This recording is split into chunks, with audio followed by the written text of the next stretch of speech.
ला छोड़ी जान जाना,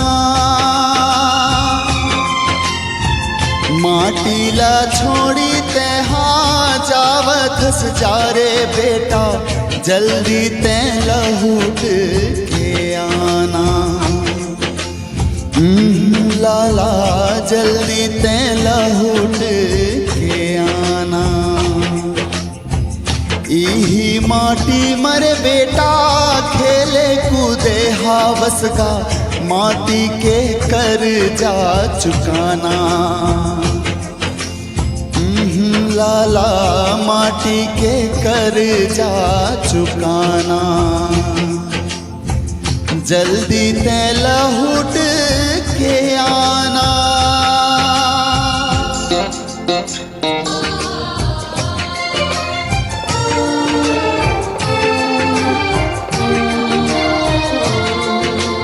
ये भुइया के लालन बेटा, ते तो सिधवा लाल रे।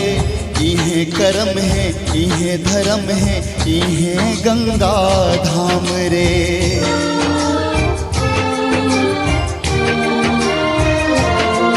अरे ये भुइया के लालन बेटा, ते तो सिधवा लाल रे।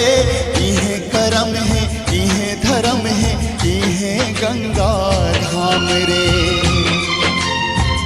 डोरी झन टूटे रे संगी, बंधना झन छूटे रे संगी, भुइया ले रिश्ता निभाना।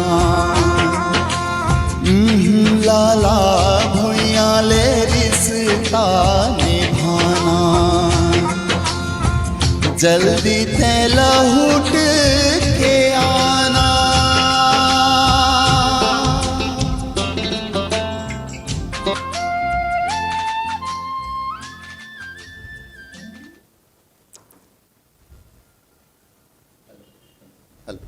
Hello hello hello. नमस्कार, कलाकारों की दुनिया स्टूडियो से मैं सावन कुमार सोनी आप सभी दर्शकों का हार्दिक स्वागत करता हूं, वंदन करता हूं, अभिनंदन करता हूं। आज शुक्रवार का दिन है, फिर से हम लोग खैरागढ़ के रत्न कार्यक्रम को लेकर आप सभी के समक्ष प्रस्तुत हैं। आज के हमारे विशेष अतिथि हैं आदरणीय डॉक्टर अखिल जैन जी, जिनको आप पदम डाकलिया के नाम से भी खैरागढ़ में जानते हैं। खैरागढ़ उनकी जन्मभूमि है। वर्तमान में रायपुर निवास करते हैं, वहीं ही उनका व्यवसाय का कार्य रायपुर से संचालित होता है। एक बहुत अहम उनकी प्रसिद्धि गौ सेवा को लेकर है। मनोहर गौशाला खैरागढ़ में स्थित है, जिसके मैनेजिंग ट्रस्टी के रूप में आप सभी उन्हें जानते हैं। बहुत अग्रणी रूप से गौ सेवा को लेकर यह संस्था कार्य कर रही है। पूरी सेवा भाव के साथ और पूरी तन्मयता के साथ इन लोगों ने गौ सेवा को प्रथम पायदान पर रखकर कार्य करने के लिए आगे बढ़े हैं और बहुत अच्छे स्तर पर गायों की सेवा कर रहे हैं। मैं आपको कुछ चीज़ें बताना चाहता हूँ। वर्तमान में मनोहर गौशाला धर्मपुरा खैरागढ़ में स्थित है, जहाँ 280 गायों की इस समय सेवा की जा रही है। विविध नस्ल के बहुत सारी देसी नस्लों के गायें वहाँ पर उपस्थित हैं और उनका पूरा सेवा भाव किया जा रहा है। एक बड़ा आवश्यक विषय मुझे आपको बताना ज़रूरी है। मनोहर गौशाला ट्रस्ट जो है वो पूरी तरह से एक सेवाभावी संस्था है, जो कि जैन समाज के द्वारा ही संचालित की जाती है। मनोहर गौशाला में किसी भी प्रकार का कोई शासकीय अनुदान नहीं लिया जाता। आज तक कहीं कोई शासकीय अनुदान इन्होंने स्वीकार नहीं किया है। पूरी तरह से स्वयं के व्यय से, सामाजिक व्यय से ही इस गौशाला का संचालन किया जाता है। तमाम प्रकार की गायें आपको यहाँ पर देखने को मिलेंगी। एक विशेष गौ माता की चर्चा मैं आपसे आज करना चाहता हूँ। आप सभी के भी जानकारी में यह शायद ना हो, आज इस मंच के माध्यम से मैं आपको बताना चाहता हूँ। कामधेनु गाय की चर्चा आपने पुराणों में, धर्मशास्त्रों में बहुत सुनी होगी। परंतु आपको देखने का अवसर नहीं लगा होगा। आप खैरागढ़ के निवासी हैं, खैरागढ़ के निकट कहीं आसपास भी रहते हैं, छुईखेदान, गंडई, जालबांधा, बहुत निकटस्थ कहीं आसपास आपका निवास है, तो मैं आपसे ऐसा आग्रह करता हूं कि आप विशेष रूप से गौ माता पूजनीय कामधेनु के दर्शन के लिए आप ज़रूर मनोहर गौशाला का विजिट करिए। देखिए, थोड़ी सी महिमा आपको, पौराणिक महिमा कामधेनु के विषय में मैं आपको बताता हूँ। असुरों ने अमृत प्राप्ति के लिए, अमृत प्राप्ति के आशय को लेकर क्षीर सागर में समुद्र मंथन का कार्यक्रम निर्धारित किया और सारे असुर जुट गए समुद्र को मथने में, समुद्र के मंथन में। तब देवताओं ने कहा, उन्होंने ऐसा विचार किया कि असुरों को यदि अमृत प्राप्त हो गया तो वो फिर बहुत त्राहिमाम वाली स्थिति निर्मित हो जाएगी। इसलिए देवताओं ने भी उस समुद्र मंथन में सहभागिता की। एक तरफ देवता थे और एक तरफ असुर। समुद्र मंथन का कार्य बहुत प्रगति के साथ आगे बढ़ा और उसके बाद उसका परिणाम भी निष्पादित हुआ। समुद्र मंथन के पश्चात 14 प्रकार के रत्न समुद्र मंथन में प्राप्त हुए। अप्सराएं, एक विशेष चीज़ बताऊं मैं आपको, ऐरावत हाथी जो सफ़ेद कलर की का हाथी था, वह ऐरावत हाथी भी समुद्र मंथन में ही प्राप्त हुआ था और बहुत विविध प्रकार की चीज़ें उसमें उस समुद्र मंथन में प्राप्त हुई थी। उसमें से एक चीज़ थी कामधेनु गाय। कामधेनु गाय को विशेष रूप से स्वर्ग की वासी भी कहा जाता है। कामधेनु यदि इस धरती में, धरातल में कहीं भी पर भी निवास करती है तो उस स्थान को स्वर्ग के समान माना जाता है। इसका कारण यह भी है कि कामधेनु गाय के शरीर में हिंदू मान्यता के अनुसार 33 कोटि देवी देवता की मान्यता हमारी रही है और कामधेनु के शरीर में उन 33 देवी देवताओं की विद्यमाता को माना जाता है। इसलिए कामधेनु बहुत पूजनीय है। कामधेनु का विशेष रूप से आप कभी कामधेनु के दर्शन करेंगे तो आपको एक चीज़ बिल्कुल, आप अपने आँखों से स्वतः इस बात का अनुभव करिएगा। कामधेनु का जो चेहरा होता है वो एक देवी के स्वरूप, एक नारी के स्वरूप में आपको वह चेहरा नज़र आएगा और बाकी का जो शरीर है वो आपको एक धेनु के रूप में नज़र आएगा। और बहुत सारी विशेषताएं कामधेनु के विषय में है। मैं साहब आज हमारे साथ उपस्थित हैं आदरणीय पदम डाकलिया जी, उनसे इस विषय में मैं और बातें करूंगा। चलिए कार्यक्रम को गति प्रदान करता हूं। जैसा कि हमारी परंपरा रही है, हम लोग हमारे अतिथि के जीवन परिचय से कार्यक्रम का प्रारंभ करते हैं। तो कुछ डॉक्टर अखिल जैन जी के जीवन के विषय में मुझे परिचय देना आवश्यक है। डॉक्टर अखिल जैन जी का जन्म 12 मई 1976 को इसी खैरागढ़ नगर में हुआ था। पिताजी का नाम था स्वर्गीय श्री कन्हैया लाल जी डाकलिया, जो कि पेशे से मूल रूप से किसान थे और खैरागढ़ के निकट समीपस्थ एक गांव है मुड़पार, जहां अभी वर्तमान में मुड़पार के अंतर्गत ही मनोहर गौशाला भी स्थापित है। उस मुड़पार गांव के ग्राम पटेल के रूप में भी उन्होंने अपनी बहुत सेवाएं प्रदान की। माता स्वर्गीय कमलाबाई डाकलिया जी मूल रूप से गृहिणी रही, गृह कार्यों में ही दक्ष थी और परिवार के भरण पोषण, पालन पोषण में ही उन्होंने अपना सारा जीवन समर्पित किया है।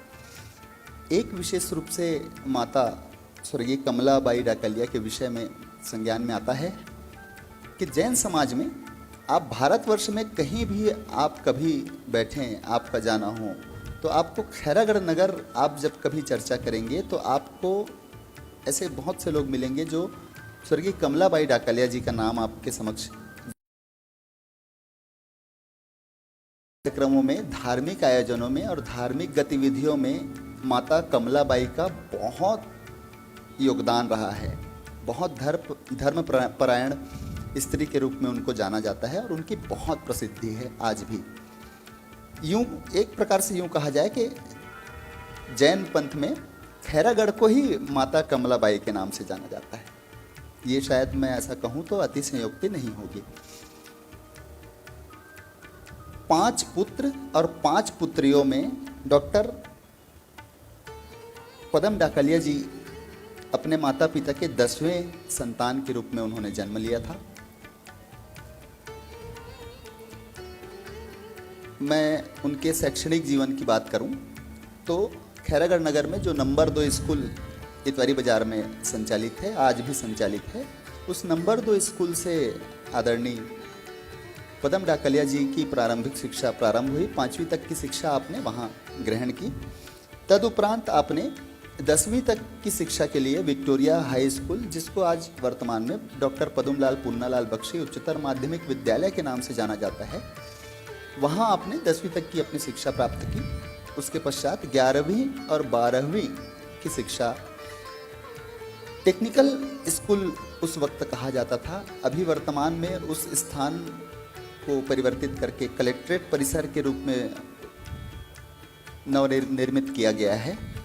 वह टेक्निकल कॉलेज हुआ करता था, आज भी वहाँ टेक्निकल कॉलेज संचालित है। वहाँ से आपने 11वीं और 12वीं की शिक्षा अपनी प्राप्त की। तदुपरांत स्नातक की डिग्री के लिए आपने रानी रश्मि देवी महाविद्यालय का रुख किया। वहाँ से आपने कॉमर्स के विषय में, व्यावसायिक विषय में आपने बीकॉम की डिग्री प्राप्त की। उसके बाद मैं आपको बताना चाहूँगा,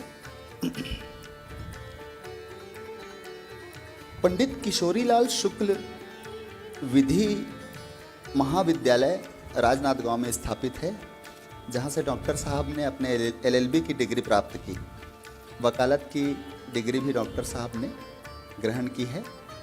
एक विशेष रूप से शिक्षा के क्षेत्र में एक विशेष उपलब्धि उन्होंने अमेरिकन पीस महाविद्यालय कैलिफोर्निया से उन्हें 2024 में PhD की मानक उपाधि प्रदान की गई थी, और इस वजह से आदरणीय अखिल जैन जी को डॉक्टर अखिल जैन जी पुकारा जाता है। तो ये मैंने आपको शैक्षणिक परिचय बताया। बहुत सारी चीज़ें मैं आपको अभी और डॉक्टर साहब के विषय में आगे बताता चलूँगा। मैं समझता हूँ कि आप सभी को डॉक्टर साहब से मुखातिब करने का वक्त आ गया। सर, बहुत बहुत स्वागत करता हूँ, वंदन करता हूँ सर, अभिनंदन करता हूँ। जी, आपका भी बहुत बहुत स्वागत। यात्रा आज आपकी बहुत सुखद रही होगी सर, रायपुर से विशेष रूप से। बहुत बढ़िया से रही। जी जी जी सर, एक विषय हम लोगों ने आपके विषय में बहुत शोध किया अपने स्तर पर। हम आपके गौशाला में भी गए, हमारी पूरी टीम, आदरणीय प्रदीप अग्रवाल जी, अभिषेक अग्रवाल, किशोर सोनी, मैं स्वयं, हमारी पूरी टीम ने वहाँ विजिट किया। हमने अपने आँखों से आपके गौ सेवा के कार्यों को सर निहारा। बहुत ऊंचे स्तर पर आप गौ माताओं की सेवा में लगे हुए हैं सर। मैं आपसे उसी विषय में जानना चाहता हूँ, कहाँ से आपको गौ सेवा को लेकर प्रेरणा प्राप्त हुई सर? गौ सेवा की प्रेरणा हम लोग हैं जैन धर्म से हैं जी। हमारे यहाँ जो गुरुदेव आते हैं जी, तो वो परमात्मा भक्ति स्वरूप जब कोई कार्य कराते हैं तो जीव दया का लक्ष्य लेके चलते हैं। जी बिल्कुल। तो हमारे गुरुदेव से जी, जो मेरी सबसे बड़ी बहन है, अच्छा, वो अभी वर्तमान में परम पूज्या मृगावती श्री जी महाराज साहब के नाम से विख्यात हैं, जैन साध्वी हैं। अच्छा। और जैन शासन की सेवा में रत हैं। जी। उन्होंने हमें ये मंगल प्रेरणा दी कि जीवों की रक्षा करना, जी, गौ की सेवा करना। और चूँकि पिताजी किसान रहे और माताजी भी परम गौ भक्त रहीं, जी, उनकी हमेशा मुझे प्रेरणा रहती थी माता पिता की कि बड़ा होके एक गौशाला जरूर बनाना। अच्छा। तो बस उनकी ही एक समझ लीजिए माताजी की स्मृति में और हमारे गुरुदेव की याद में, जो मेरी बहन है उनके गुरुवरिया और जो हमारी गुरुवरिया हैं, जी हाँ, जी, परम पूज्य मनोहर श्री जी महाराज साहेब जी, उनकी ही स्मृति में मनोहर गौशाला का हमने 2015 में शुभारंभ किया। 2015 में। जी, बहुत बहुत सुंदर सर। मैं वही आपसे पूछने वाला था, क्योंकि लोगों को भी इस बात को जानने में बड़ी उत्सुकता है। मनोहर गौशाला के नाम से ही बहुत सारे संस्थान और भी संचालित हैं अन्य राज्यों में सर। हाँ, मनोहर श्री जैन विहार धाम, जो जहाँ पर गुरु भगवंत विचरण करते हैं, जैन मुनि पैदल चलते हैं। जी हाँ, जी। तो वो रात्रि विश्राम के लिए रुकते हैं जी। और सुबह फिर विहार करके चलते हैं। जी। ऐसे महाराष्ट्र में हमारा एक विहार धाम है जहाँ पर गाय भी है। अच्छा। मतलब हर विहार धाम में गाय और गुरु भगवंत जो आते हैं उनका रात्रि विश्राम होता है। जी एक विहार धाम महाराष्ट्र में है, जी। देवरी महाराष्ट्र के लगभग 15 किलोमीटर आगे डोंगरगांव डिपो में। अच्छा और 3 विहार धाम हमारे छत्तीसगढ़ में है। जी साहब, जी जी। देखिए, सनातन संस्कृति में गाय की बड़ी महिमा बताई गई है। गाय को पूजनीय, गाय को माता स्वरूप कहा गया है। एक सवाल कुछ लोगों के मन मस्तिष्क में यह आ सकता है कि माता गाय को क्यों कहा जाता है। कौतूहल का विषय है, कुछ लोगों को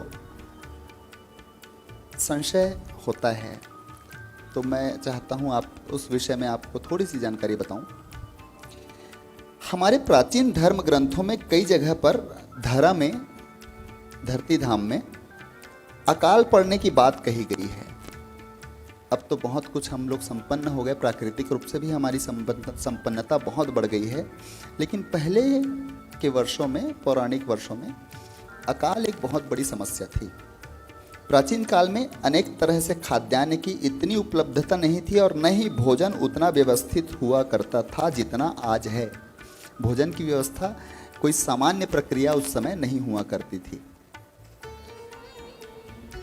घर में पाली जाने वाली गाय के दूध पर ही पूरा परिवार निर्भर करता था। अकाल की स्थिति में गाय का दूध प्राणों की रक्षा करता था। दूध पीकर मनुष्य जीवित रह लेता था। जिन बच्चों को माँ का स्तनपान नहीं करा पाती थी माएँ, उन बच्चों को भी गाय का दूध पिलाया जाता था ताकि वे जीवित रह सकें। गाय का दूध आज भी नवजात बच्चों को पिलाया जाता है और यही वजह है कि गाय को माता कहा जाता है, क्योंकि माता की अनुपस्थिति में यदि स्तनपान जो बच्चा ना कर पा रहा हो, जो माएँ स्तनपान न करा सक रही हो किसी कारणवश, तो उस अनुपस्थिति की स्थिति में यदि कोई शिशु के लिए पोषण दात्री है तो वह है गाय। देखिए,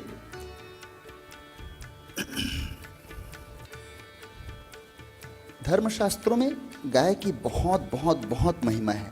मैं कुछ वेदों की चीज़ें आपको साझा करूंगा। बहुत सारे अथर्ववेद में, ऋग्वेद में, सामवेद में, जितने भी सनातन संस्कृति में वेदों की चर्चा है, सभी वेदों में गाय की विशेष रूप से महत्ता बताई गई है। देखिए, अथर्ववेद में कहा गया है, वशाम देवा उपजीवंती वशाम मनुष्या उप वशेदम सर्व भवतु यावतु सूर्यो विपश्यति। इसका मतलब है, भगवान और मनुष्य गाय के उत्पादों पर जीवित रहते हैं। जब तक सूर्य चमकता रहेगा, ब्रह्मांड में गायें उपस्थित रहेंगी। पूरा ब्रह्मांड गाय के सहारे पर निर्भर रहेगा।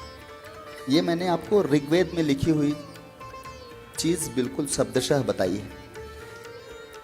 विष्णु स्मृति में कहा गया है, वेद्य निध्यंतम न च गोभिर लंकृतम यन्न बलैः परिवृत्तम शमशानमिव तद्गृहम्। इसका अर्थ है, जिस घर में वेदों का पाठ नहीं होता, जहाँ गायें नहीं दिखती, जहाँ बच्चे नहीं होते, वह घर शमशान के समान है। पद्म पुराण में भी गाय की बहुत महत्ता बताई गई है। सुनिएगा, गावो बंध्यार मनुष्यानाम मनुष्या बंधवा गावम गौ यस्मिन गृहेणस्ति तदंधर रहितम गृहम। गायें धन की देवी का निवास स्थान है। पाप उन्हें छू भी नहीं सकते। मनुष्य और गाय के बीच एक मधुर संबंध है। गाय के बिना घर प्रियजनों के बिना घर होने के समान है। यहाँ तक वेदों की चर्चा मैंने आपको की। भगवत गीता में भी गाय का उल्लेख किया गया है। आप कभी भगवत गीता पढ़ेंगे तो यह श्लोक जो मैं आपको पढ़कर सुना रहा हूँ, वह श्लोक आपके पढ़ने में आएगा।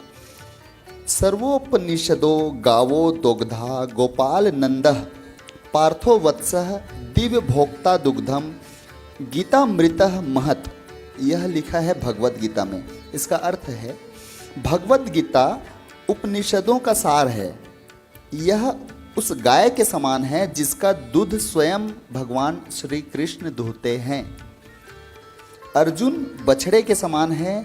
विद्वान और भक्तजन जो व्यक्ति हैं वो भगवत गीता का अमृतमय दूध का रसपान संसार में सदैव करते रहते हैं। यह तमाम चीज़ें गाय के विषय में शास्त्रों में वर्णित हैं। एक चीज़ और कही जाती है कि संसार में जब मनुष्य प्राणी का जन्म नहीं हुआ था तब भी गाय यहाँ उपस्थित थी, उसके पहले से। उसके बाद मानव जाति का विकास हुआ है। गाय को ही एकमात्र ऐसा प्राणी माना जाता है जो कि ऑक्सीजन ही ग्रहण करती है और ऑक्सीजन ही छोड़ती है। एकमात्र प्राणी है जो पर्यावरण को दूषित करने का कार्य बिल्कुल भी नहीं करती है। गौमूत्र, गोधन, गोबर, पंचगव्य का निर्माण, पंचगव्य में 5 चीज़ें आती हैं। सारी चीज़ें मानव कल्याण के लिए हितकारी हैं, लाभकारी हैं। गौमूत्र की तो बहुत महिमा बताई जाती है। सर, आपसे मैं जानना चाहूँगा कि मनोहर गौशाला जो खैरागढ़ में स्थापित है, आप व्यावसायिक रूप से सर काफ़ी स्थापित रूप से आप वहाँ पर रायपुर में व्यवसाय आप कर रहे थे। आपका व्यवसाय काफ़ी बड़ा वहाँ पर संचालित है। आपने गौ सेवा को लेकर खैरागढ़ का चयन ही क्यों? आप चाहते तो रायपुर में भी इस काम को कर सकते थे। क्योंकि दूरी काफ़ी है सर, 110 किलोमीटर की दूरी है। आने जाने में बहुत परेशानी भी होती है, समय भी लगता है। देखो, जहाँ पर स्नेह लगा होता है, और आपने ये प्रोग्राम जी जो खैरागढ़ के जो जन्म लिए माटी पुत्र हैं जी सर, तो चूँकि ये हमारा जन्म स्थान है जी, और मेरे मम्मी पापा ने जो मुझे विरासत में ज़मीन प्रदान की थी, जो बंटवारा बोल सकते, क्या बोलते हैं उसको, जो विरासत में, जी हाँ, वो खैरागढ़ में थी। और मेरा बचपन से ही एक मन था कि मदर फादर से मिली हुई जो भी संपत्ति है, अच्छा, मैं उसको बहुत अच्छे कार्य में खर्च करूं। अच्छा, क्योंकि हमारे गुरु से भी यही प्रेरणा मिली थी कि माँ और पिता की जो संपत्ति होती है जी, वो भोगना नहीं चाहिए, उसे शुभ कार्य में लगाना चाहिए।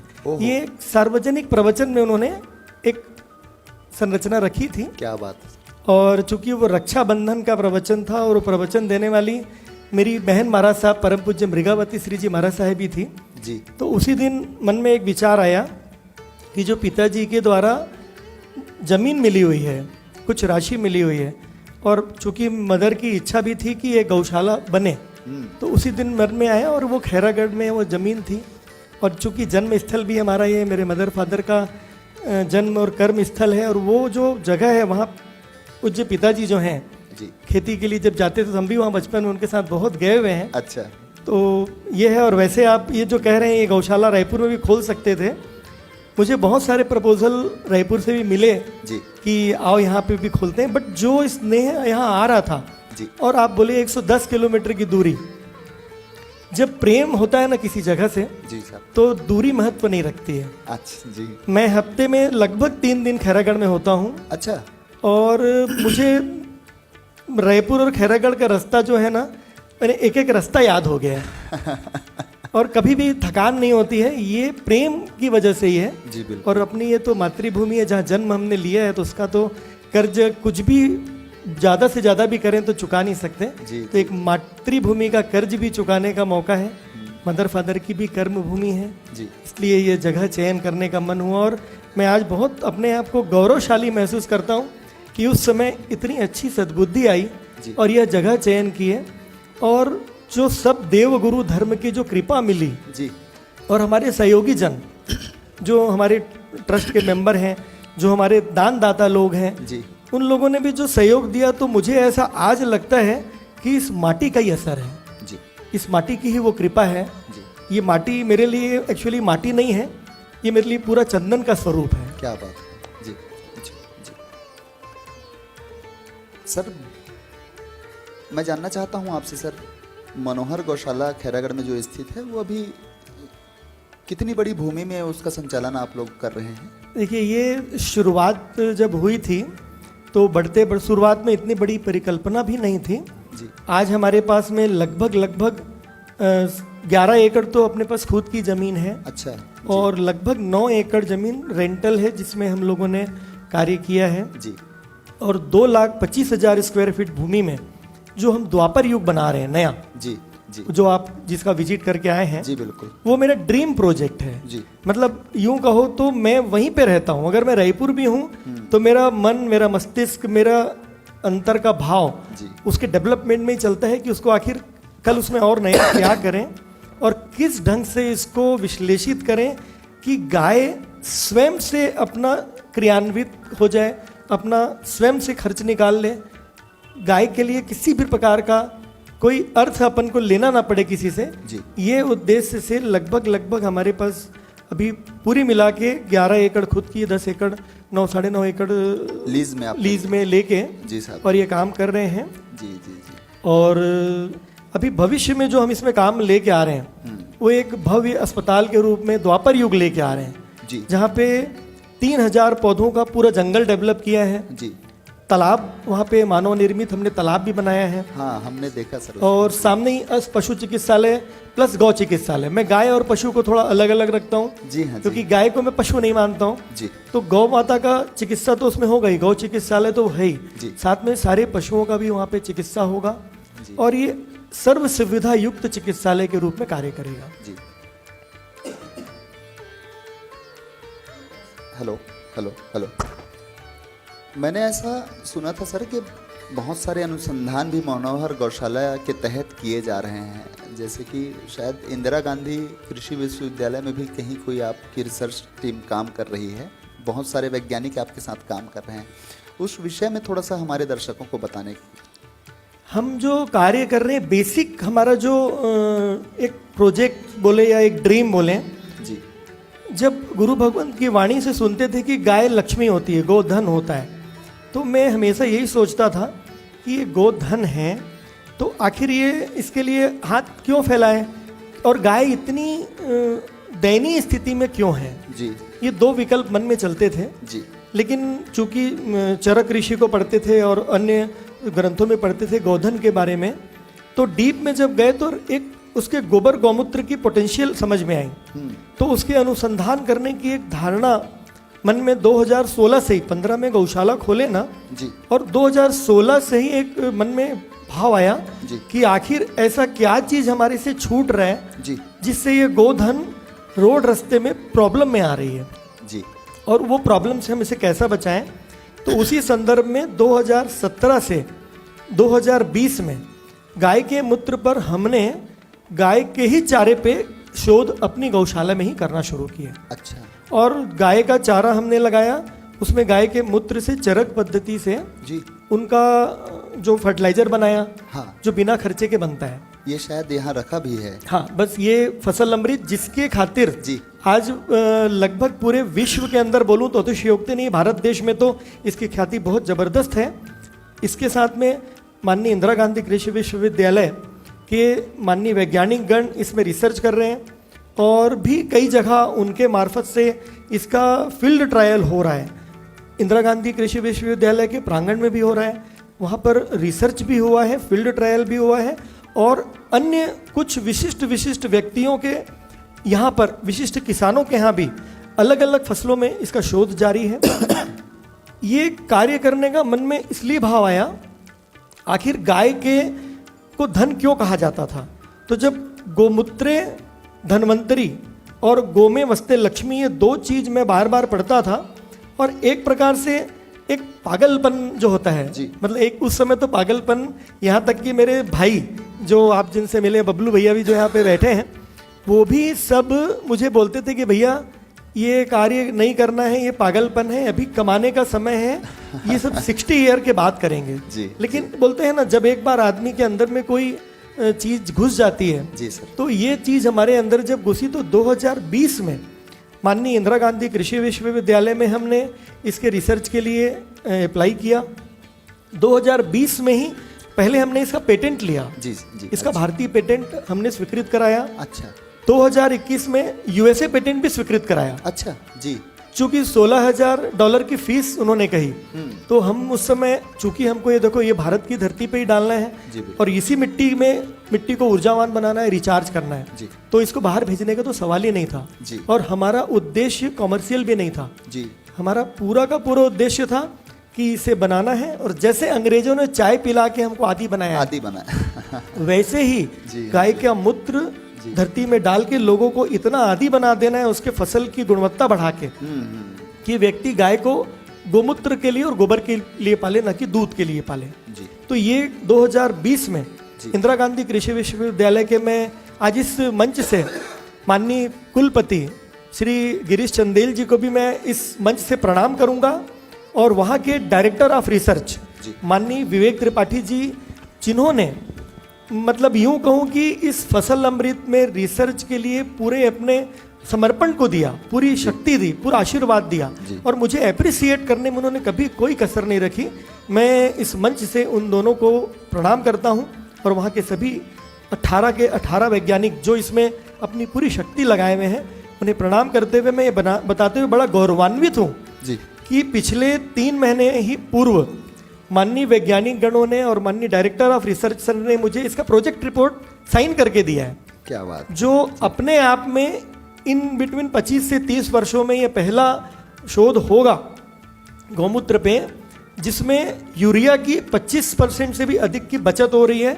ये मैं नहीं कह रहा हूँ, ये माननीय वैज्ञानिक गण कह रहे हैं। और इससे बड़ी बात यह है कि वहाँ पर 15 से लेके 24% तक फसल में ग्रोथ हो रही है और ये फील्ड ट्रायल के माध्यम से बताया गया और लगातार 3 वर्ष के शोध के बाद में ये प्रोजेक्ट रिपोर्ट हमें उन्होंने प्रदान किया।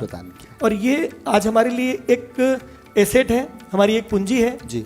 और लगभग 5 लाख लोगों को, किसानों को, गौपालकों को और बागवानी करने वाले जो लोग हैं घर में प्रेम से जो बागवानी करते हैं, ऐसे 12 राज्यों में इन 7 वर्षों में मैंने इसका प्रशिक्षण दिया है। अच्छा। कहीं जाके भी दिए हैं, कहीं व्हाट्सएप के माध्यम से दिए हैं और आज भी मैं लास्ट में इसका 2 मिनट का प्रशिक्षण जरूर, मैं वो निवेदन आपसे करने वाला था सर, वो जरूर मैं चाहूंगा इस मंच से आप, क्योंकि बहुत सारे कृषक साथी भी हमारे इस कार्यक्रम को देखते हैं। हाँ, तो उनके लिए बड़ा एक लाभदायक हो जाएगा। मैं इसको अभी बिल्कुल त्वरित ही कर देता हूँ क्योंकि मेरा मन यही होता है कि जहाँ भी हम जाएं जी, ये बिना खर्चे का चीज है, इसमें किसी प्रकार का खर्चा नहीं है जी।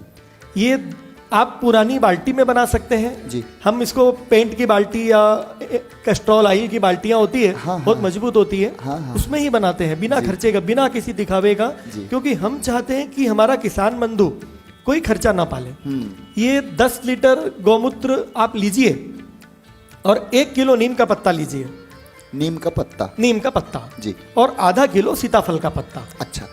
नीम पत्ता, सीताफल पत्ता अपने जगह में हर जगह बहुत प्रचुर मात्रा में उपलब्ध है, मिल जाता है। ये आप ले लीजिए और 10 लीटर गौमूत्र को उस बाल्टी में डाल दीजिए, 1 किलो नीम पत्ता भी डाल दीजिए, आधा किलो सीताफल पत्ता भी डाल दीजिए जी। कुछ भी जरूरत नहीं है, 30 दिन उसे सनलाइट में छोड़ दीजिए और बन गया आपका ये फसल अमृत। अच्छा। और 1-1 लीटर की हम ऐसी बोतल बनाते हैं, इसको 10 लीटर पानी मिला के आप खेतों में प्रवाहित कीजिए जी। आप फ्रूट के समय, फ्रूटिंग में, फ्लावरिंग में, बीजारोपण के पूर्व में जी इसको प्रवाहित कीजिए। आप जिस चीज में भी ये डालेंगे, हमारे यहाँ पे कुछ रिजल्ट इसमें मैंने आपको जो दिए हैं उसमें है और हमारी वेबसाइट में भी है जी। 30-35 साल पहले जो आप अनाज खाते थे, फल खाते थे, सब्जियां खाते थे, वो स्वाद इसमें आता है जी।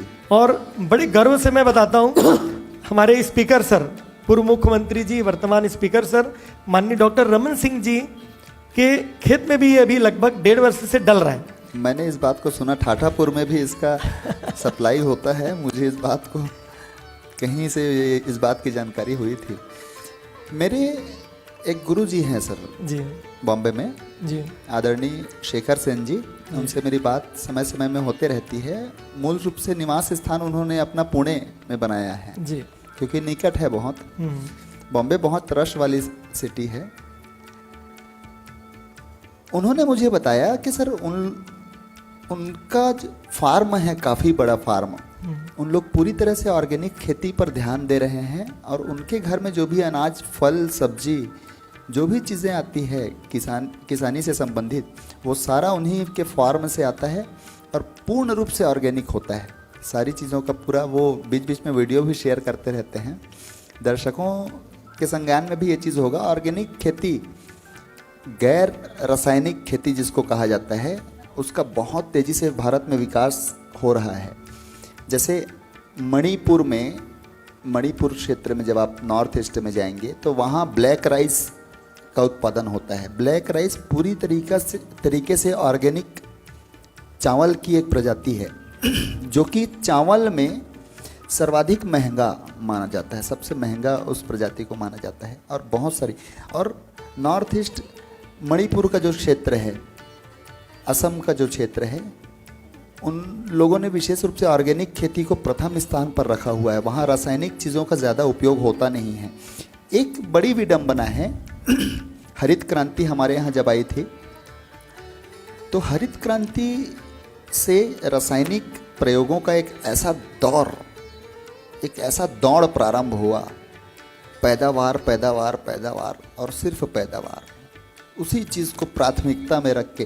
क्योंकि उसके पहले मुझे याद आता है 1965 में खाद्यान्न संकट से गुजरा था भारत, जब खाद्य कर्फ्यू की स्थिति भी बनी थी। और वो दौर भी काफ़ी, हम कृषि पर आत्मनिर्भर पूरी तरीके से थे नहीं। इसलिए हरित क्रांति जब भारत में आया तो किसानों को रासायनिक खाद के प्रयोगों के विषय में बताया गया और किसानों ने भी अपने कुछ आर्थिक लाभ के चक्कर में, आर्थिक लाभ के लिए रासायनिक खादों का इतना अधिक प्रयोग किया और इतना अधिक उसको प्रचलन में ग्रहण किया कि वर्तमान की स्थिति ये है। मैं आपको बताऊं, जो चीज़ मैं आपको बताना चाहता हूं, हरियाणा आप जाएंगे तो वहाँ कृषि भूमि लगभग समाप्त हो चुकी है, बंजर हो गई है, पत्थर हो गए हैं वहाँ के मिट्टी। वहाँ आप कुछ भी उपजाने की कोशिश आप करेंगे तो शायद आपको सफलता हासिल नहीं होगी। पंजाब में भी कुछ हिस्सों में ये स्थितियाँ हैं। अच्छा, एक और डाटा है, ये डाटा मैं आपको आधिकारिक डाटा दे रहा हूँ, ये कोई मनगढ़ंत बातें नहीं हैं। इसको आप इंटरनेट पर भी इसका अध्ययन कर सकते हैं। एक और डाटा मैं आपको देता हूँ। रासायनिक खाद का इतना बड़ा दुष्परिणाम देखा गया है, वर्तमान में भी देखा जा रहा है। पंजाब और हरियाणा 2 ऐसे राज्य हैं जहाँ कैंसर के सर्वाधिक मरीज हैं। बराबर है, ये बिल्कुल सत्य चीज़ें हैं। आप इस विषय में शोध करिए। और वही भेड़ चाल में छत्तीसगढ़ भी बहुत आगे बढ़ रहा है। यहाँ के किसानों में भी उत्पादकता को लेकर जो एक नशा हावी हुआ है, मुझे ऐसा लगता है कि आने वाले 10-20 वर्षों में यहाँ की मिट्टी में भी उर्वरा शक्ति की स्थिति कुछ वैसी ही होने वाली है जैसी स्थिति हरियाणा में, पंजाब में आज देखने को मिलती है।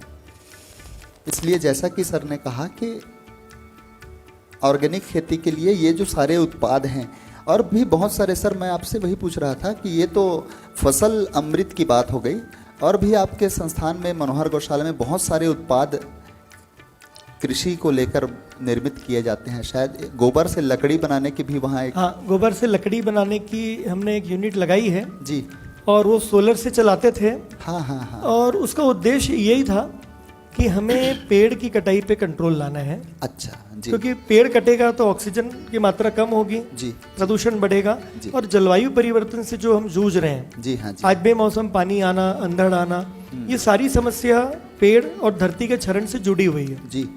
तो हमने गोबर की लकड़ी वहाँ पे बनाना शुरू की थी। और उसके बाद में चूंकि गोबर की मात्रा हमको ज़्यादा लगने लगी तो लकड़ी की मात्रा हमने थोड़ी कम की। अभी वर्तमान में हम मनोहर ऑर्गेनिक गोल्ड, जो अभी भरपूर रूप से इसका अभी हमारा एक समझ लीजिए लॉन्चिंग चल रहा है जी। फसल अमृत के बाद में अगर ज़्यादा ध्यान दे रहा हूँ जी, तो इसमें दे रहा हूँ क्योंकि ये ऐसा चीज़ है ना जी कि गाय के गोबर में लक्ष्मी का वास होता है। जी, बिल्कुल सर, शास्त्र भी बोलते हैं जी। और ये मैंने महसूस किया है कि गोमूत्र तो एक प्रकार का फर्टिलाइजर हो गया, फंगस को रोकने वाला हो गया, कीट को नियंत्रण करने वाला हो गया। हमारे फसल अमृत जो बनाते हैं उसमें ग्रोथ प्रमोटर भी है, क्योंकि इसमें जो सीताफल का पत्ता है हाँ, वो ग्रोथ करता है। अच्छा, जो साइंटिफिक रूप से हमको यूनिवर्सिटी से इसकी एनालिसिस मिली जो पूना की एक लैब में टेस्ट होके आया, अच्छा जी। जिसमें पोटेशियम भी आया, जिब्रेलिक एसिड भी आया। ये नई टाइप की चीज फसल अमृत में आई। जी। लेकिन ये जो रहता है मानो ऑर्गेनिक गोल्ड जो गोबर खाद से बनता है, जी। मैं इसका भी 1 मिनट में आपको प्रशिक्षण दे देता हूँ। जी। जो किसान दर्शक और हो सकता है बागवानी वाले दर्शक भी हों, जी। इसको बनाने में 4 किलो किचन वेस्ट, ये हमारे उन राजनेताओं के लिए भी बहुत काम की चीज़ है जो नगर पालिका, नगर निगम या नगर पंचायत में संचालन करते हैं। गीला कचरा निष्पादन हमारे लिए बहुत बड़ा समस्या है। बिल्कुल सर। इसमें 40% गीला कचरा लगता है। मतलब जो आपके किचन से जो हरे कचरे निकलते हैं उनके विषय में सर बोल रहे हैं। जो सब्जी भाजी जिनका वेस्ट बच जाता है, जिसको आप बाहर फेंक देते हैं, उन चीज़ों के उपयोग की बात कर रहे हैं जी। इसमें जैसे 4 किलो किचन वेस्ट लिए 10 किलो का अनुपात में मैं बात करता हूँ, तो 4 किलो किचन वेस्ट लेना है, 4 किलो गोबर लेना है जी। हम जो भी गोबर गौमूत्र की बात करेंगे वो देशी गोबर और देशी गौ माता के गोबर और देशी गौ माता के ही गौमूत्र की बात करेंगे। दूसरा, इसमें 1 लीटर गौमूत्र लेना है, 500 ग्राम नीम का पत्ता लेना है और 500 ग्राम सीताफल का पत्ता लेना है। मतलब 40% गोबर, 40% किचन वेस्ट, 10% गौमूत्र, 5% नीम का पत्ता और 5% सीताफल का पत्ता। कुछ भी करना नहीं है, चूंकि गौमूत्र अपन डाल दिए तो गौमूत्र एब्जॉर्बर है, क्षार है। जैसे अम्ल होता है ना जी, अम्ल कोई चीज में आप डालेंगे तो एसिड जला देता है, उसका अस्तित्व खत्म कर देता है जी।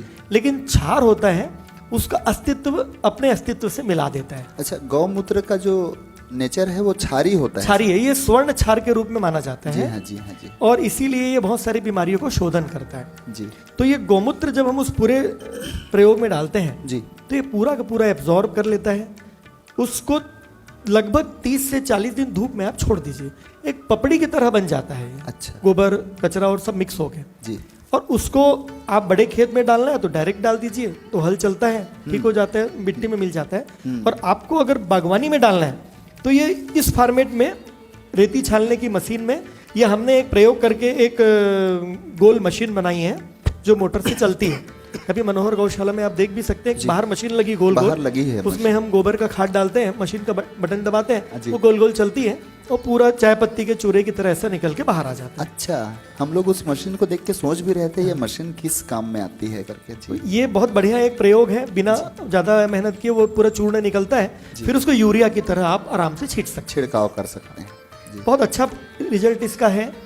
हमने कुछ जगह में केले की खेती में, मैंने भी अपने खुद के लिए कुछ जगह लगवाया था। अच्छा। तो 25 से 30 साल पहले जो हम बचपन में जैसा केला का फल खाए जी, वैसा फल वैसा स्वाद आज हमको स्वादिष्ट हाँ। फल प्राप्त हुआ उसमें से जी। और ये सभी चीज़ों का उपयोग आने वाली समय की हमारी मांग है जी। इस धरती की भी मांग है, धरती का बहुत क्षरण हो चुका है जी। जी, उस क्षरण को रोकने के लिए ये दोनों चीज बहुत जरूरी है। बहुत आवश्यक। तीसरा, हम एक चीज हम एक लिक्विड बनाते हैं, मनोहर अमृत।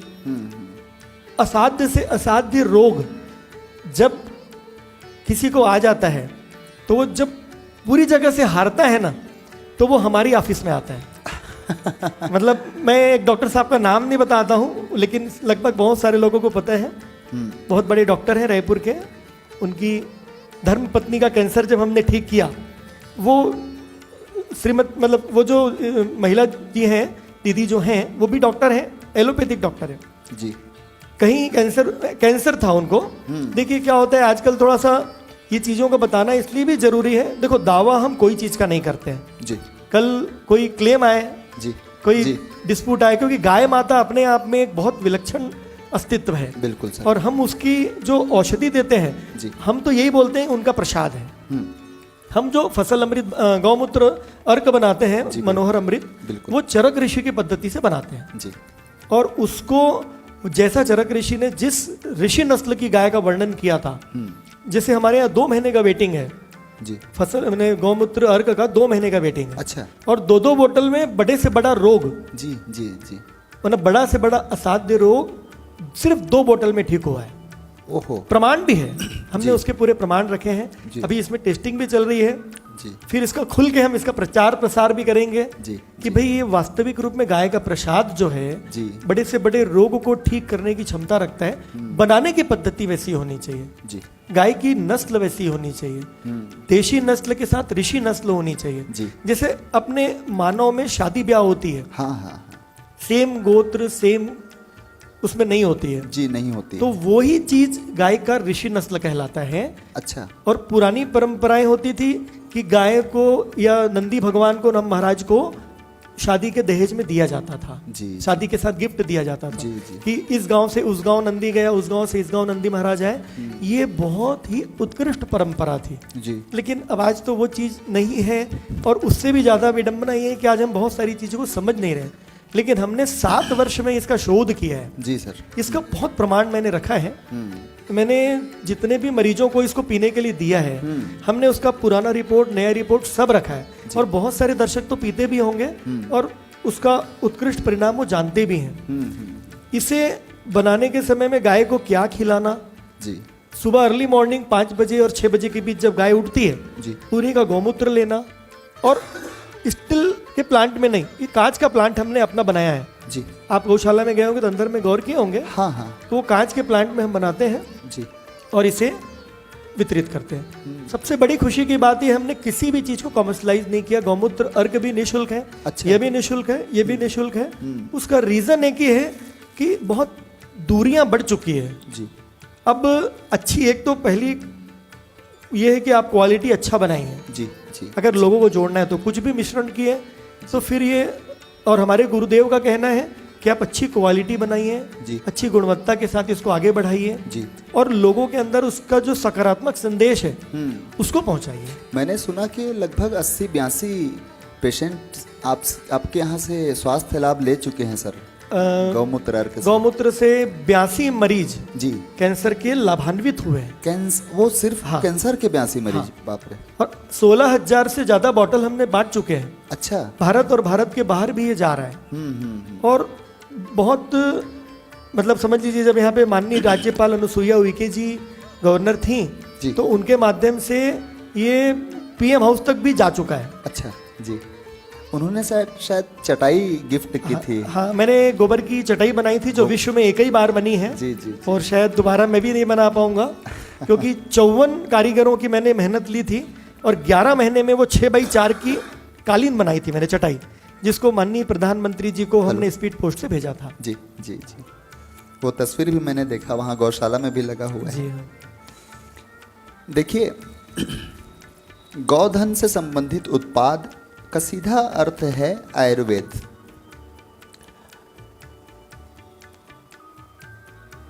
मानव जीवन इतना व्यस्ततम हो चला है कि अब लोगों के पास सबसे बड़ी समस्या है समय। लोग इतने व्यस्त हो चले हैं अपने दैनिक कार्यों में और विशेष रूप से अर्थोपार्जन में इतने व्यस्त हो चले हैं कि प्रकृति से दूर होते जा रहे हैं। और यही वजह है कि एलोपैथी में लोगों का विश्वास बहुत तेज़ी से बढ़ा है। देखिए, सारी चीज़ें, सारे संसाधन आयुर्वेद में उपलब्ध हैं, सारे रोगों की चिकित्सा आयुर्वेद में उपलब्ध है, लेकिन बस उसकी जो पद्धति है वो थोड़ी सी जटिल है, जिसको कहा जाए फ्रेंडली नहीं है, ऐसा कह सकता हूँ मैं। लोगों को ऐसा लगता है कि सिर दर्द हुआ तो मेडिकल से एक दवाई लो, उसे खाओ और ड्यूटी पे चलो। कभी कहीं कोई छोटी मोटी समस्या हुई तो एक दवाई टैबलेट लो, उसे खाओ। ये बड़ा सहज और आसान तरीका लगता है। वहीं पर यदि किसी को कहा जाए कि तुम 2 गिलास पानी में फला पेड़ का पत्ता डालो, उसको काढ़ा बनाओ और काढ़ा बनाकर जब आधा गिलास बच जाए तो उसको पियो खाली पेट, तो ये थोड़ा सा मुश्किल लोगों को लगता है और यही वजह रहा है। दूसरा, चीज़ों की उपलब्धता, यह भी एक बहुत समस्या है, क्योंकि वन औषधियाँ वन में ही पाई जाती हैं, तो उसकी उपलब्धता भी एक मुसीबत का काम करती है। इन सारे क्षेत्रों में आज हम विशेष रूप से गौ उत्पादों की बात कर रहे हैं। जो जो चीज़ें अभी मंच से सर ने भी आपको दिखाया, एक है फसल अमृत, दूसरा है यह जो उत्पाद मनोहर ऑर्गेनिक गोल्ड, यह खेतों में डालने के लिए। इसके साथ और बहुत सारे उत्पाद हैं जो गौधन से निर्मित हैं, जिनका कृषि में उपयोग किया जा सकता है। गौ अर्क जिसकी बात कर रहे थे वो तो मानव जीवन के लिए अमृत के समान है। ये सारी चीज़ें आप मनोहर गौशाला से जाकर निःशुल्क प्राप्त कर सकते हैं। यह जानकारी आपको बतानी बहुत आवश्यक थी। और आयुर्वेद में आस्था रखिए। आयुर्वेद ही मूल रूप से दीर्घकालिक स्वास्थ्य का एक लौता उपाय है। एलोपैथी के बहुत दुष्परिणाम बाद में देखने को मिलते हैं। मैंने अपने परिवारों में भी इस चीज़ को देखा है। कहीं ना कहीं एलोपैथी की दवाई आपका सिर दर्द तो गायब करती है, लेकिन उसके साथ आपको दूसरा कोई रोग देकर चली जाती है। तो खेतों में भी रासायनिक प्रयोग से बहुत नुकसान हो रहे हैं। भविष्य में उसका दुष्परिणाम आपको आज भी देखने को मिल रहा है। सर, आज स्थिति ये है कि जिसको बन कहते हैं, छत्तीसगढ़ी में बन, खरपतवार जिसको हम लोग कहते हैं। मैं एक किसान से बात कर रहा था सर, तो उसने कहा कि खरपतवार नाशक जो हम लोग डालते हैं खेत में, पहले हमें उसकी ज़्यादा आवश्यकता नहीं पड़ती थी, लेकिन अब डालने के बाद भी खरपतवार फसलों में उग आते हैं। उसका कारण वही है कि मिट्टी की उर्वरा शक्ति को आपने रासायनिक खाद डाल कर ख़त्म कर दिया है। अभी भी देर, मैं समझता हूँ छत्तीसगढ़ के मानक पर यदि बात करें तो अभी भी देर हुई नहीं है। यदि आप बैक स्टेप लेंगे, पुरानी चीज़ों की ओर लौटेंगे, तो अभी भी आपके पास वो मिट्टी, वो संपदा है। देखिए, एक और चीज़ मैं आपको बताता हूँ। जिस पंजाब की मैं बात कर रहा था, जिस हरियाणा की मैं बात कर रहा था, उत्तर प्रदेश भी शामिल है। इन तमाम जगह के किसान अब छत्तीसगढ़ का रुख कर रहे हैं और छत्तीसगढ़ में बड़ी बड़ी कृषि भूमियों को लेकर वो लोग कृषि का कार्य कर रहे हैं। आप सोचिए, बाहर के लोग, बाहर प्रदेशों के लोग आकर यहाँ किसानी के कार्यों में जुट गए हैं और बहुत अच्छे स्तर पर नवीन कृषि पद्धति के द्वारा कृषि लाभ ले रहे हैं। आपको भी जागरूक होने की आवश्यकता है और मनोहर गौशाला से जुड़ने की बहुत आवश्यकता है। आप बिल्कुल, कोई ज़रूरी नहीं है कि 1 एकड़ में आप 25 कट्टा का उत्पादन लें। आप थोड़ा सा संतोष करिए।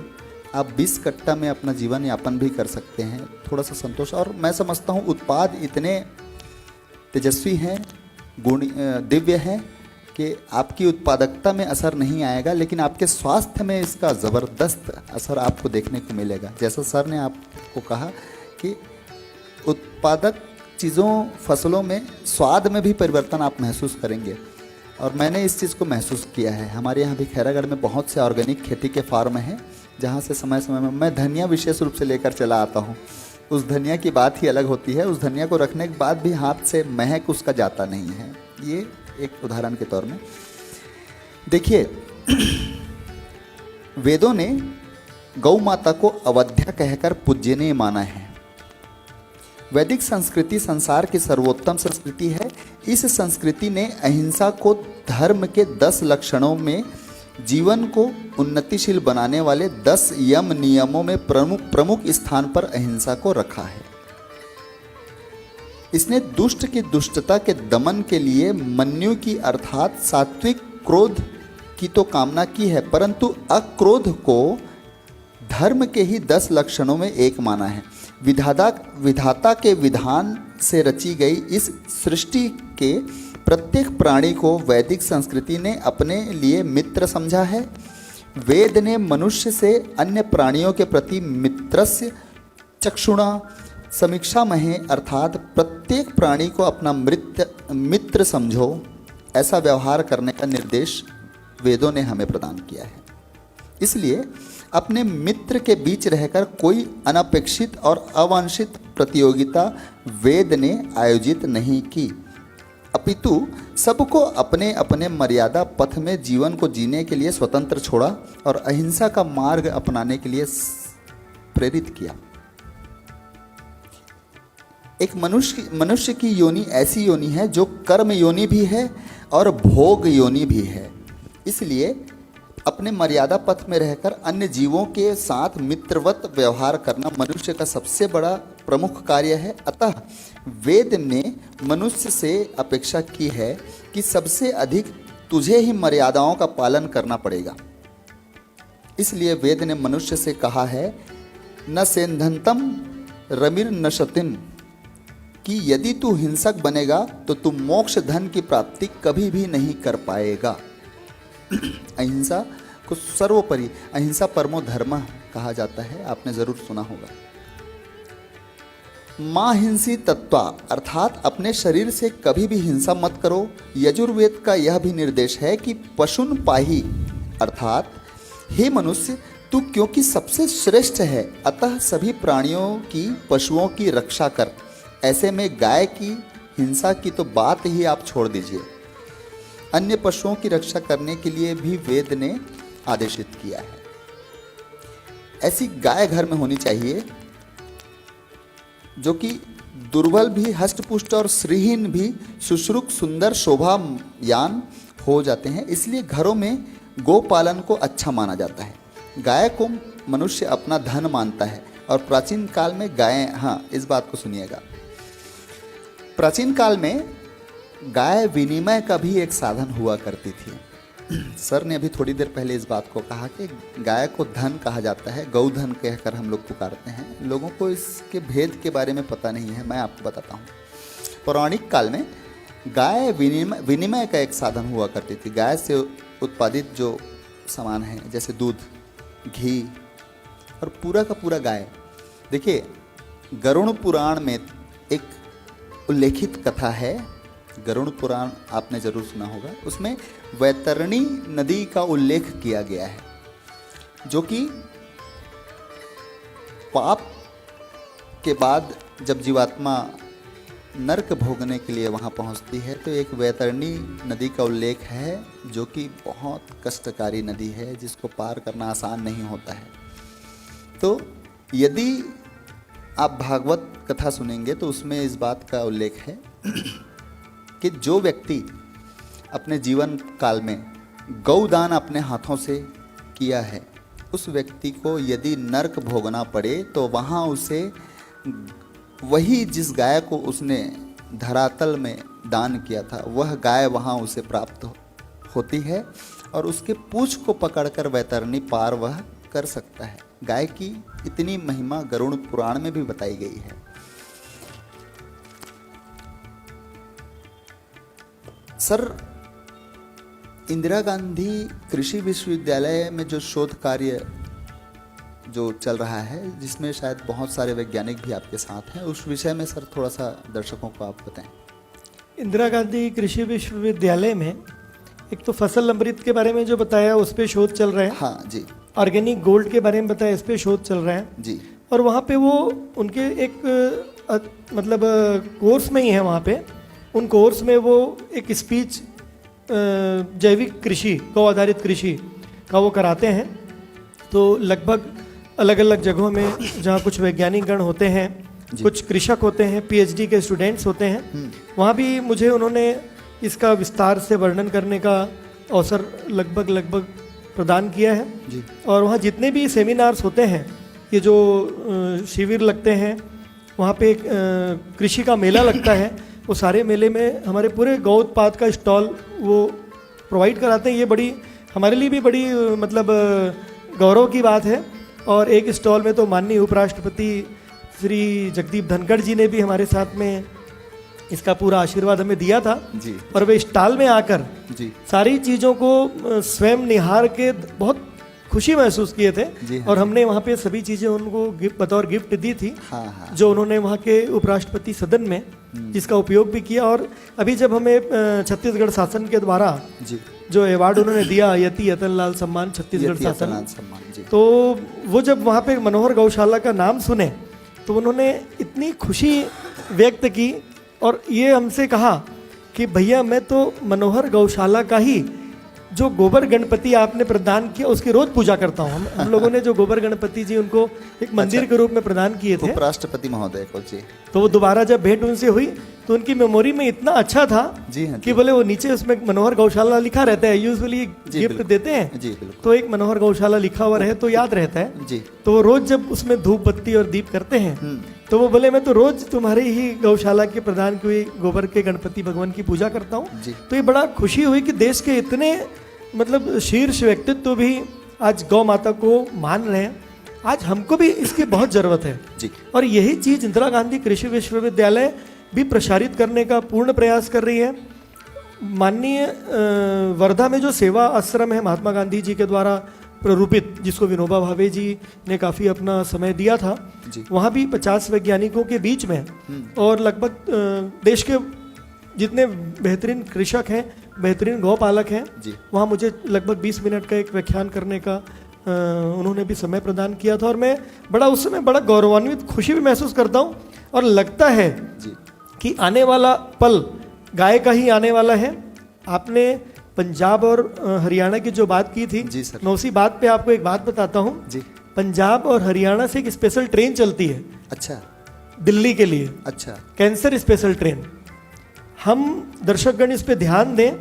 देखो ये विनिमय की बात जो भैया ने की ये वास्तविक रूप में विनिमय है। हम एक आज जो आम व्यक्ति हैं गणित सब जानते हैं, 100 रुपये खर्चा करके 100 रुपये रिजल्ट मिलेगा, आप बहादुर नहीं हैं।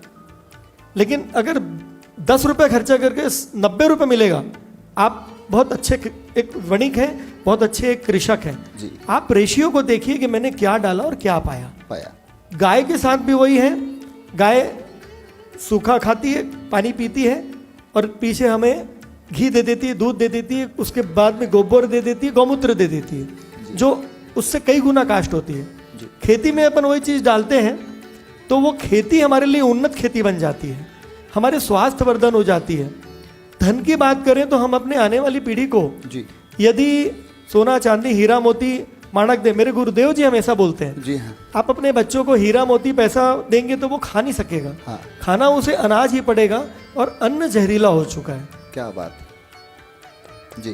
तो बस हमें आप सबको भी मैं बहुत धन्यवाद दूंगा सर, बहुत साधुवाद दूंगा जी।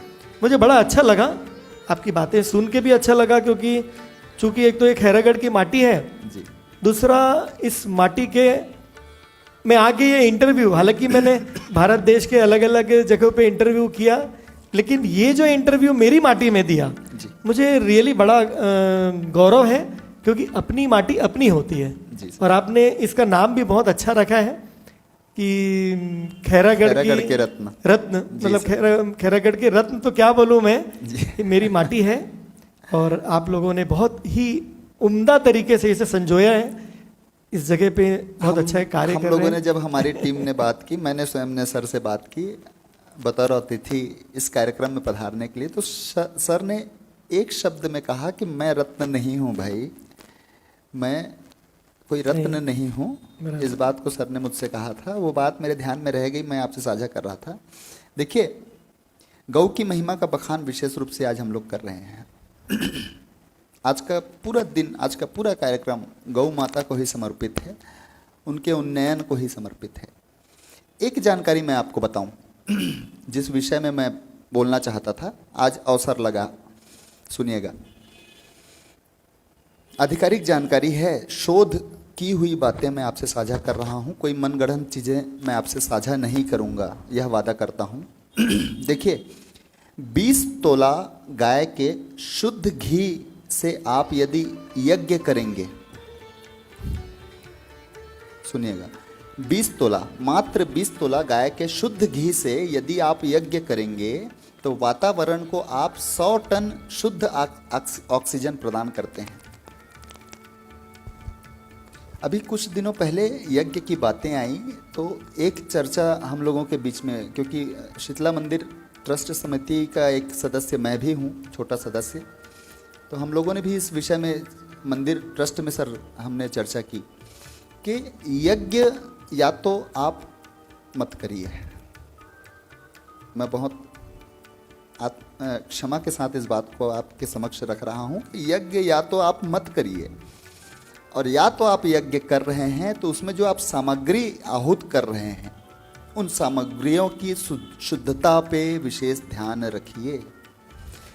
पूजा का घी, पूजा का चावल, पूजा का शहद, पूजा का दूध, इस नाम से जो बाज़ार में चीज़ें उपलब्ध हैं वो शुद्ध नहीं हैं और उनसे कहीं कोई भी लाभ आपको प्राप्त नहीं। आपको एक चीज़ बताऊं मैं, जो अभी बीच में इंजीनियर नितेश जैन जी ने भी साझा किया था, मुझे पढ़ने का अवसर मिला सोशल मीडिया में। पूजा का जो घी जो बाज़ार में मिलता है, जो सबसे सस्ते दरों में उपलब्ध है, वो तो चर्बी से निर्मित है। अब आप उसे यदि हवन सामग्री में डालेंगे और उसके इर्द गिर्द बैठकर अपने श्वास के माध्यम से उन चीज़ों को ग्रहण करेंगे तो सोचिए वो आपके लिए स्वास्थ्यप्रद बिल्कुल भी नहीं है, उल्टे आपके लिए हानिकारक हैं। एक बात और है, रिसर्च में वैज्ञानिकों ने इस बात को सिद्ध किया है कि जो शुद्ध सामग्रियों से हवन किया जाता है उससे हमारे ओजोन का जो परत होता है अंतरिक्ष में, जिसके माध्यम से सूर्य के विकिरण से हमारी बचाव होती है। सूर्य में बहुत हानिकारक विकिरण सूर्य भेजता है पृथ्वी की तरफ, लेकिन ओजोन का परत हमें उन विकिरण से बचाता है, रेडिएशन से बचाता है। उसका क्षरण हो रहा है, ओजोन परत सुरक्षित नहीं है। यज्ञ ही एकमात्र ऐसा साधन है जो ओजोन लेयर को भी सुरक्षित करने का, रिपेयर करने का कार्य करती है। इसलिए दर्शकों से बहुत करबद्ध प्रार्थना है कि या तो आप यज्ञ ना करिए, और करिए तो यज्ञ के सामग्रियों की शुद्धता में विशेष रूप से ध्यान रखिए। हम लोग भी बहुत जल्द इस बात को मंदिर समिति में रखेंगे और हम लोग इस बात को आत्मसात करने वाले हैं कि पूरी शुद्ध सामग्रियों से ही हमारे यहाँ यज्ञ किया जाएगा। सर, आप रायपुर से विशेष रूप से आज इस कार्यक्रम के लिए पधारे। इसी माटी में आपका जन्म हुआ है सर, खैरागढ़ आपकी जन्मभूमि है। काफ़ी लंबा जीवन का अंतराल आपका बीता है सर, काफ़ी सामान आपने देखे हैं अपने दृष्टि से।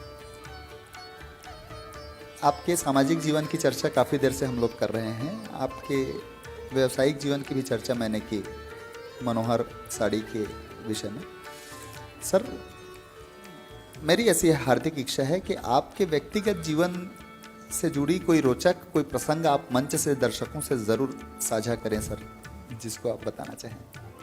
देखो, व्यक्तिगत अभी वर्तमान में सबसे रोचक अगर मेरे साथ में कोई क्रम मुझे लगता है जी, तो वो है चंद्रमणि। अच्छा, चंद्रमणि से वैसे तो भारत के 40 करोड़ लोगों ने उसको व्यू किया है। आप लोग भी शायद देखे होंगे, परिचित होंगे। हमने उसको साझा भी किया था सर अभी कल। अच्छा जी। मेरे जीवन में वो एक ऐसी गौ माता रही, हालांकि वो सेम पीरियड था, या मैं ये कहूँ कि गौ सेवा का प्रसाद मुझे ईश्वर ने दिया है, मेरे गुरु ने दिया है, मेरे माता पिता ने दिया है आशीर्वाद के रूप में, या मेरे जो वेल विशर्स हैं, मेरे सहयोगी जन हैं, हमें जो प्रेम करते हैं उन लोगों ने। तो उसी समय में हमारे रायपुर की ऑफिस में गद्दी में आके चंद्रमणि बैठना शुरू की और लगभग उसके 1 वर्ष के अंतराल में कामधेनु मैया हमें प्राप्त हुई। तो मेरे जीवन में चंद्रमणि के आने के बाद जो गौ भक्ति का जो एक सैलाब जो एक उछला, और उसके बाद में आज मैं ये महसूस करता हूँ कि वो जो प्रेम करती है ना, वो उसका परिणाम क्या आ रहा है जी। आज गाय के माध्यम से ये फसल अमृत या गौमूत्र का जो अर्क है या गोबर खाद है, ये करने वाले भारत में तमाम गौशाला वाले हैं। सबका अपना अपना स्टाइल है जी, सबका अपना अपना व्यू है, सबकी अपनी अपनी पद्धति है। लेकिन ये हमारी पद्धति कुछ विशिष्ट हुई, कुछ अलौकिक हुई। तो मैं इसमें आज मैं इस मंच से अपने परमपिता परमेश्वर को, हमारे देव गुरु धर्म को, और मेरी गुरुवरिया श्री मनोहर श्री जी महाराज साहिब को, और उन्हीं के शिष्या जो मेरी परम गुरुवरिया हैं परम पूज्य अमृगावती श्री जी महाराज साहिब को, और मेरे माता पिता के सभी आशीर्वादों को यहाँ से वंदन करता हूँ, नमन करता हूँ। उनकी कृपा को ही समझता हूँ कि आज हम इस मुकाम तक इस कार्य को पहुँचा पाए हैं। और सारे सहयोगी जन, ट्रस्टीगण, सभी मेरे डोनर्स भी मैं बोल सकता हूँ, जैन समाज के अधिकतर हैं उसमें, जी। वो मैक्सिमम जैन समाज के द्वारा ये गौशाला संचालित होती है, और आपने कह ही दिया है कि ये अनुदान नहीं लेती, तो वो उसके पीछे कोई अहंकार नहीं है हमारा कि हम अनुदान नहीं लेते गवर्नमेंट से, वो अहंकार नहीं है। ये हमारी गुरुवरिया की सीख है जी। कि सरकार के पास बहुत सारे काम होते हैं, जी हमारा दायित्व है बिल्कुल। कि हम अपने कर्तव्य का निभान करें। जी। तो हमारी गुरुवरिया की सीख है कि आप अपने कार्य को करिए। तो इसमें समाज के जन जो पूर्ण समर्थन देते हैं, मैं उसको तहे दिल से यहाँ वंदन करता हूँ। जी। और आप सभी को भी वंदन करता हूँ सर, बहुत अच्छा ये कार्यक्रम है जी। और इस माटी में बहुत अच्छा लगा मुझे आके। जी देखिए, निघंटु में गौ शब्द के विभिन्न अर्थ प्रतिपादित किए गए हैं। उनमें से प्रथम वाणी, अंतरात्मा की पुकार, दूसरा मातृभूमि और तीसरा गौ नाम का पशु माना जाता है। अंतरात्मा की आवाज़ के अनुसार कार्य करने पर मनुष्य की दिनादुनिन उन्नति होती है। तब गौ हमारी अंतरात्मा हमारे लिए माता के समान हितकारिणी बन जाती है। आत्मा की शासक अग्नियों वृत्तियों से प्रकट होने के कारण यह पुत्री के समान पवित्र है। मर्यादा पालने के लिए बहन के समान साहस बढ़ाती है। अतः इस गौ की आत्मा की पुकार की तू कभी भी हिंसा मत कर, यह शास्त्रों में उल्लेखित है। हमारा जो यह शरीर है वह मूल रूप से मिट्टी से निर्मित है और अंत में हमें इसी मातृभूमि में मिट्टी में मिल जाना है।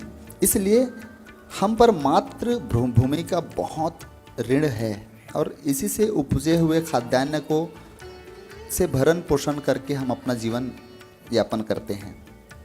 इसी संबंध में वेद में अथर्व वेद में निर्देश दिया गया है, माता भूमि पुत्रो अहम पृथिव्याः, अर्थात भूमि मेरी माता है और मैं उसका पुत्र हूँ। यह मातृभूमि भी हमें बहुत कुछ देती है, इसलिए उनके प्रति भी सदा निष्ठावान हमें रहना चाहिए, यह हमारा कर्तव्य है। गौ के भीतर की माता और मातृभूमि के समान ही असाधारण गुण होते हैं, जिनसे हमारी बुद्धि तीव्र होती है और शरीर हष्टपुष्ट स्वस्थ रहता है। इसी के दिए हुए बछड़ों से हम खेती करते हैं और उसी के गोबर से हमें खाद मिलता है। इस प्रकार गाय हमारी राष्ट्रीय अर्थव्यवस्था का आधार है, इसलिए इसके प्रति भी हमें अहंतव्य रहने का आदेश दिया गया है। अथर्व वेद में तो गाय का वध करने वालों को त्वासिसेन विद्याओ, सुनिएगा, त्वासिसेन विद्याओ अर्थात शीशे की गोली से बिंधने की बात भी अथर्व वेद में कही गई है, गौ हत्या करने वालों को। जबकि ऋग्वेद में आरे मुहन्मुद पुरुष धन्यम अर्थात पुरुष को हानि पहुंचाने वालों से भी पहले गौ हत्या करने वालों को मारने का आदेश दिया गया है। बहुत बड़ा पाप ऋग्वेद में गौ हत्या को माना गया है। तमाम चीज़ें गौ के विषय में हैं, आपको बहुत सारी चीज़ें उसके बारे में जाना। बचपन में हम लोगों ने गाय का निबंध भी खूब पढ़ा है। आज विशेष रूप से गाय के रिसर्च, गाय के अनुसंधान पर हम आदरणीय अखिल जैन जी से बात कर रहे हैं, मुखातिब हो रहे हैं। हमारे दर्शक बहुत सारे कृषक होंगे, बहुत सारे व्यवसायी होंगे। देखिए, एक बात मैं आपसे साझा करता हूँ। इंसान जब उपलब्धि हासिल करता है, सफलता अर्जित करता है, तो वो भौतिक सुखों की ओर भागता है। मेरे कहने का अर्थ यह है कि जब व्यावसायिक रूप से पुष्ट हो जाता है इंसान, जब बहुत अच्छा धनोपार्जन करता है और उसके बाद फिर वो भौतिकता के पीछे भागता है। लेकिन एक ऐसा व्यक्ति जो पूर्ण रूप से संपन्न हो, पैतृक रूप से भी संपन्न हो, व्यक्तिगत रूप से भी व्यावसायिक संपन्नता ईश्वर ने उसे प्रदान की है, और उसके बाद फिर गौ सेवा में निस्वार्थ भाव से जुट जाना, यह शायद डॉक्टर अखिल जैन जी ही कर सकते हैं, ऐसा मैं समझता हूँ। छोटे मोटे व्यय का यह कार्य नहीं होता है। आप कभी मनोहर गौशाला जाएंगे तो आप उन चीज़ों को महसूस कर पाएंगे। मैं एक छोटी सी बात आपको बताऊं, मजाकिया चीज़, मजाकिया लहजे में आपको बताऊं, 280 गायें वर्तमान में वहाँ निवास करती हैं जिनका गौ पालन किया जाता है। सामान्य व्यक्तियों के लिए उसके एक वक्त के चारे की व्यवस्था करना भी आसान नहीं है। और मुझे तो वहाँ के कर्मचारियों ने बताया कि महीने में 4 बार तो उनकी फ्रूट पार्टी होती है सर। हमारे यहाँ पे गौ माता को पूर्ण रूप से अपनी तरह देखा जाता है या अपनी माता पिता की तरह उनकी सेवा की जाती है। जी जी तो फ्रूट पार्टी भी होती है, उनके लिए लापसी की पार्टी भी होती है जी। और हर बार अलग अलग प्रकार की चीज़ों को उनको भोग लगाया जाता है। हाँ हाँ हाँ, वहाँ हम लोगों ने देखा, तस्वीर में भी मैंने हमारी टीम के सदस्यों से कहा कि ये ज़रूर फल वितरण करने के लिए है, अस्पताल वगैरह में जैसे करते हैं। बाद में आपके कर्मचारी ने बताया कि ये अस्पतालों में वितरण करने के लिए लाया नहीं गया है, वो गौ माताओं के आहार के लिए, और बहुत बड़ी मात्रा में। वहाँ तस्वीरें भी आपको देखने को मिली, आप अपनी आंखों से कभी मनोहर गौशाला में जाकर इन चीज़ों को देख सकते हैं। इसके लिए उनको साधुवाद दीजिए जिन्होंने इस चीज़ के लिए हमारे को सहयोग किया है। जी, उन सभी जी जी जी। देखिए, मैं कोई प्रशंसा नहीं कर रहा हूँ, मैं मनोहर गौशाला का प्रचार प्रसार भी नहीं कर रहा हूँ। यह मंच खैरागढ़ के रत्न सिर्फ उन चीज़ों को आपके समक्ष रखने का मंच है जो चीज़ें आपके धरातल में घट रही हैं, घटित हो रही हैं। कभी कभी होता यह है, जैसे कि मैंने आपको कुछ देर पहले कहा, कि जीवन इतना व्यस्ततम हो गया है कि हम हमारे आसपास घटित हो रही चीज़ों से भी अपरिचित रह जाते हैं। तो आपके इसी नगर में मनोहर गौशाला में गौ सेवा को लेकर, गौ संवर्धन को लेकर इतनी एक्टिविटीज़ हो रही हैं। बस उन्हीं जानकारियों को शब्दशः जैसा का वैसा मैं आपके समक्ष रख रहा हूँ। देखिए, मैंने जब वहाँ विज़िट किया, मैं जब वहाँ गया तो मुझे नज़र आया कि वहाँ के कर्मचारी ने भी मुझे बताया कि 3 नवंबर 2019 से वहाँ जीव दया रथ, जिसका नाम है, इस नाम से एम्बुलेंस की निःशुल्क सुविधा अनवरत संचालित है। आपको भी मैं कहता हूँ कि कभी आपके पशुधन में कहीं कोई समस्या है, जैसा कि मुझे कर्मचारियों ने बताया कि कहीं कभी कोई समस्या हो या कभी कोई गौधन चोटिल हो जाए या उसे स्वास्थ्यगत कहीं कोई परेशानी हो, तो आप मनोहर गौशाला के एम्बुलेंस से संपर्क कर सकते हैं और यह उनकी ओर से पूर्णतः निःशुल्क सेवा होती है। और बहुत जल्द निर्माणाधीन पशु चिकित्सालय का निर्माण भी वहाँ हो रहा है, 2-3 वर्षों में उसका निर्माण हो जाएगा। मैं आपको यह भी बताऊं, वह पूरी तरह से जिसको कहते हैं स्वचालित एक चिकित्सालय होगा, जिसमें पशुओं के लिए पूरी सुविधाएं होंगी। यहाँ तक कि वेंटिलेटर की भी व्यवस्था उस चिकित्सालय में पशुओं को मिलेगी। मरणासन अवस्था में भी गौ माता की अंतिम सांस तक सेवा करने का प्रण मनोहर गौशाला ने लिया हुआ है। मनोहर गौशाला में तालाब है, मानव निर्मित तालाब है, उसकी भी एक महिमा बताई जाती है। कभी भी आप जाएं तो आपको पानी से देखिए, कृत्रिम पानी नहीं है, उसमें पानी नहीं आपको लगेगा कि कहीं कोई बोरवेल से पानी उसमें भर दिया गया है, नहीं, ऐसा नहीं। बरसात का ही पानी उसमें संचित होता है और वो पूरे 12 महीने आपको पानी से लबालब वो तालाब मिलेगा। एक चीज़ और मैं आपको बताऊं कि मनोहर गौशाला में, जैसा कि सर ने आपको अभी बताया, कि कोई भी उत्पाद मनोहर गौशाला ट्रस्ट विक्रय नहीं करती है, अर्थात बेचती नहीं है। मैंने सर आपके गौशाला में जब मेरा विजिट हुआ तो वहाँ भाभी थी, वहाँ आपके केयर टेकर की पत्नी, वहाँ पूजनीय भाभी साहब बैठी थी। उनसे मैंने पूछा कि इतने गौधन हैं तो इनसे जो दूध आता होगा तो आप लोग उसको इतनी मात्रा में दूध को करते क्या है? तो उन्होंने बताया कि 1 पाव भी दूध दूहा नहीं जाता है गाय से।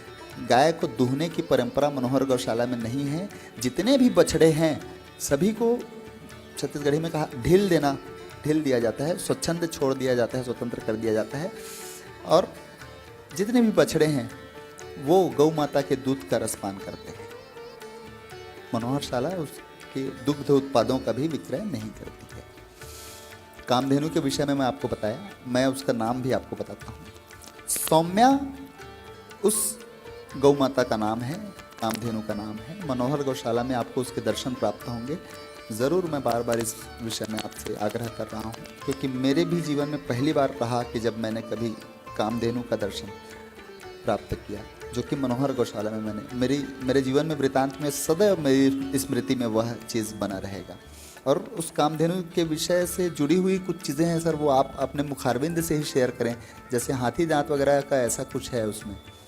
कामधेनु माता जो मनोहर गौशाला में विद्यमान है, ये पूरे विश्व में एक ही है जिसे golden book of world record प्राप्त है जी।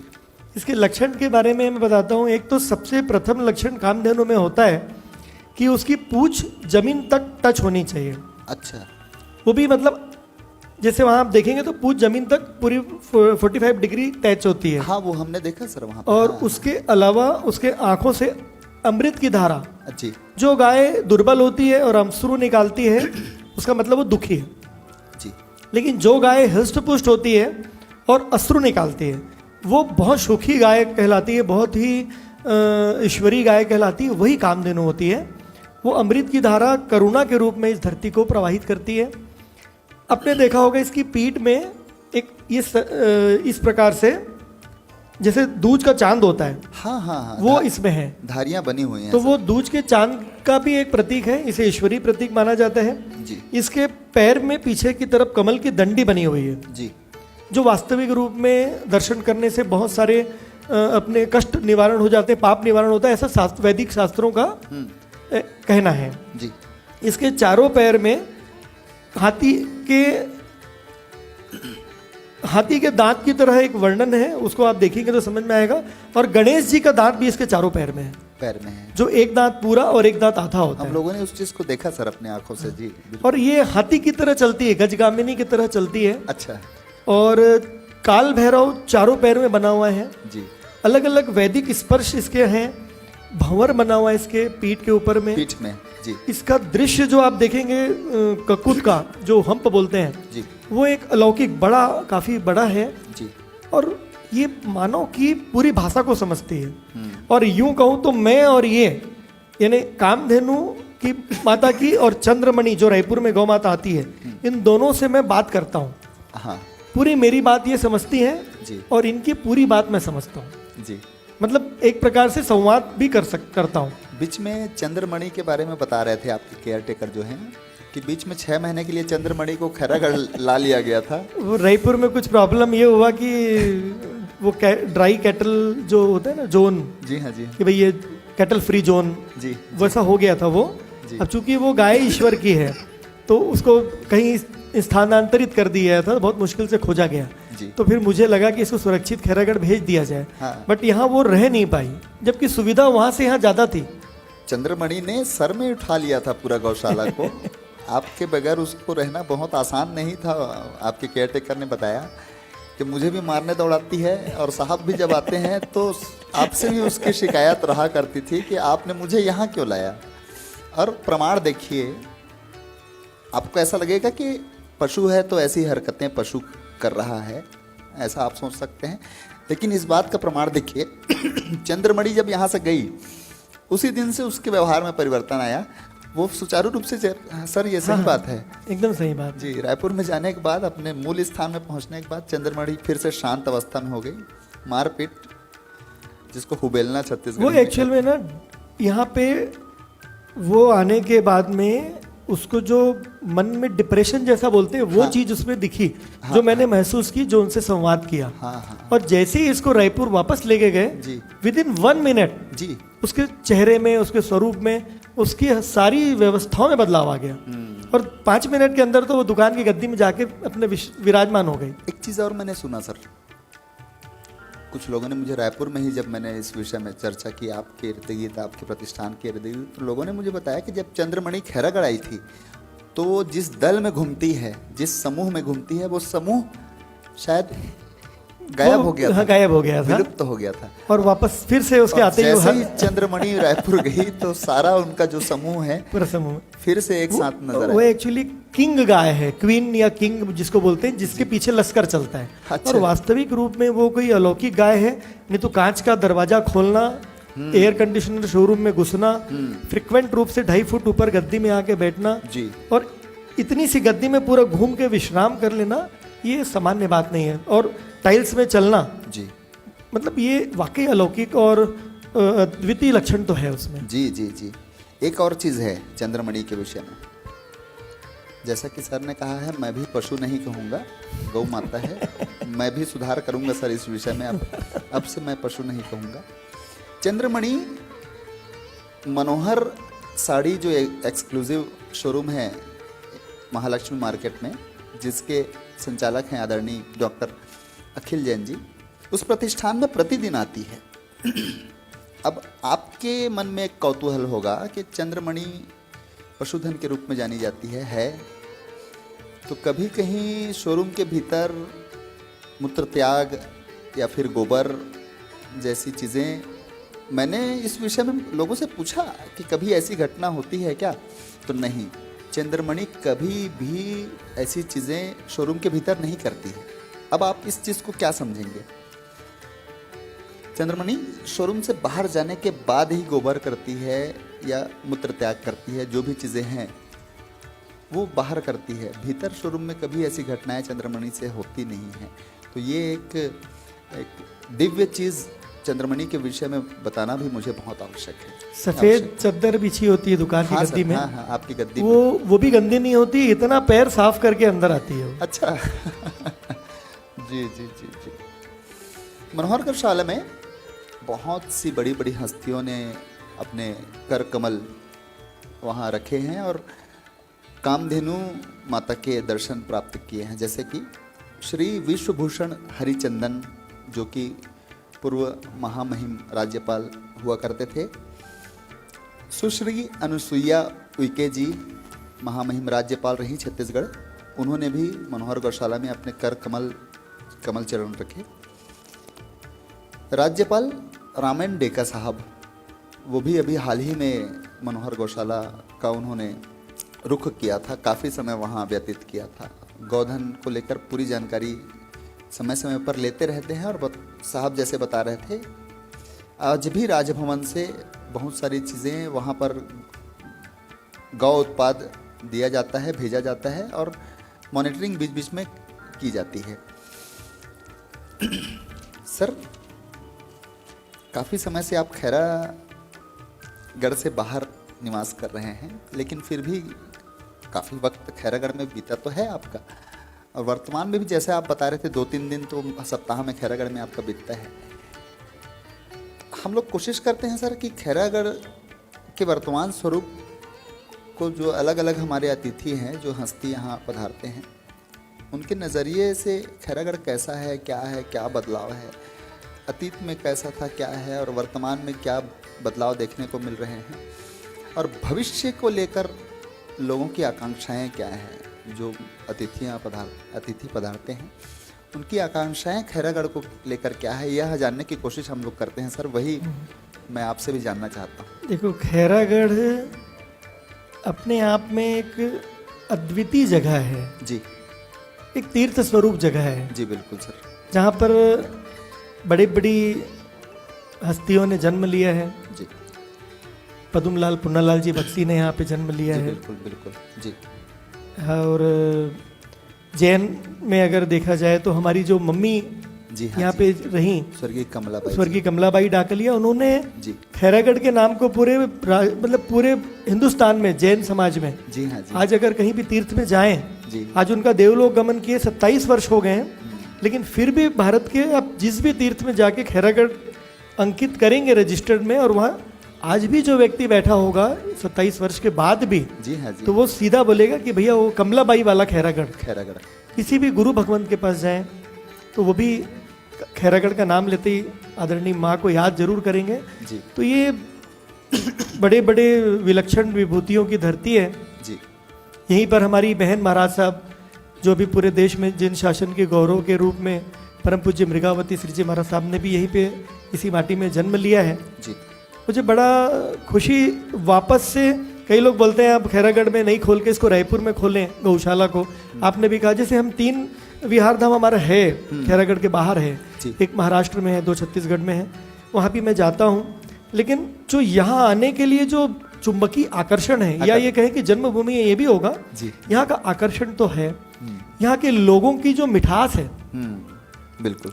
मतलब जो अपनापन है, जी सर। जो मेल जोल है, जो यहाँ पे आप एक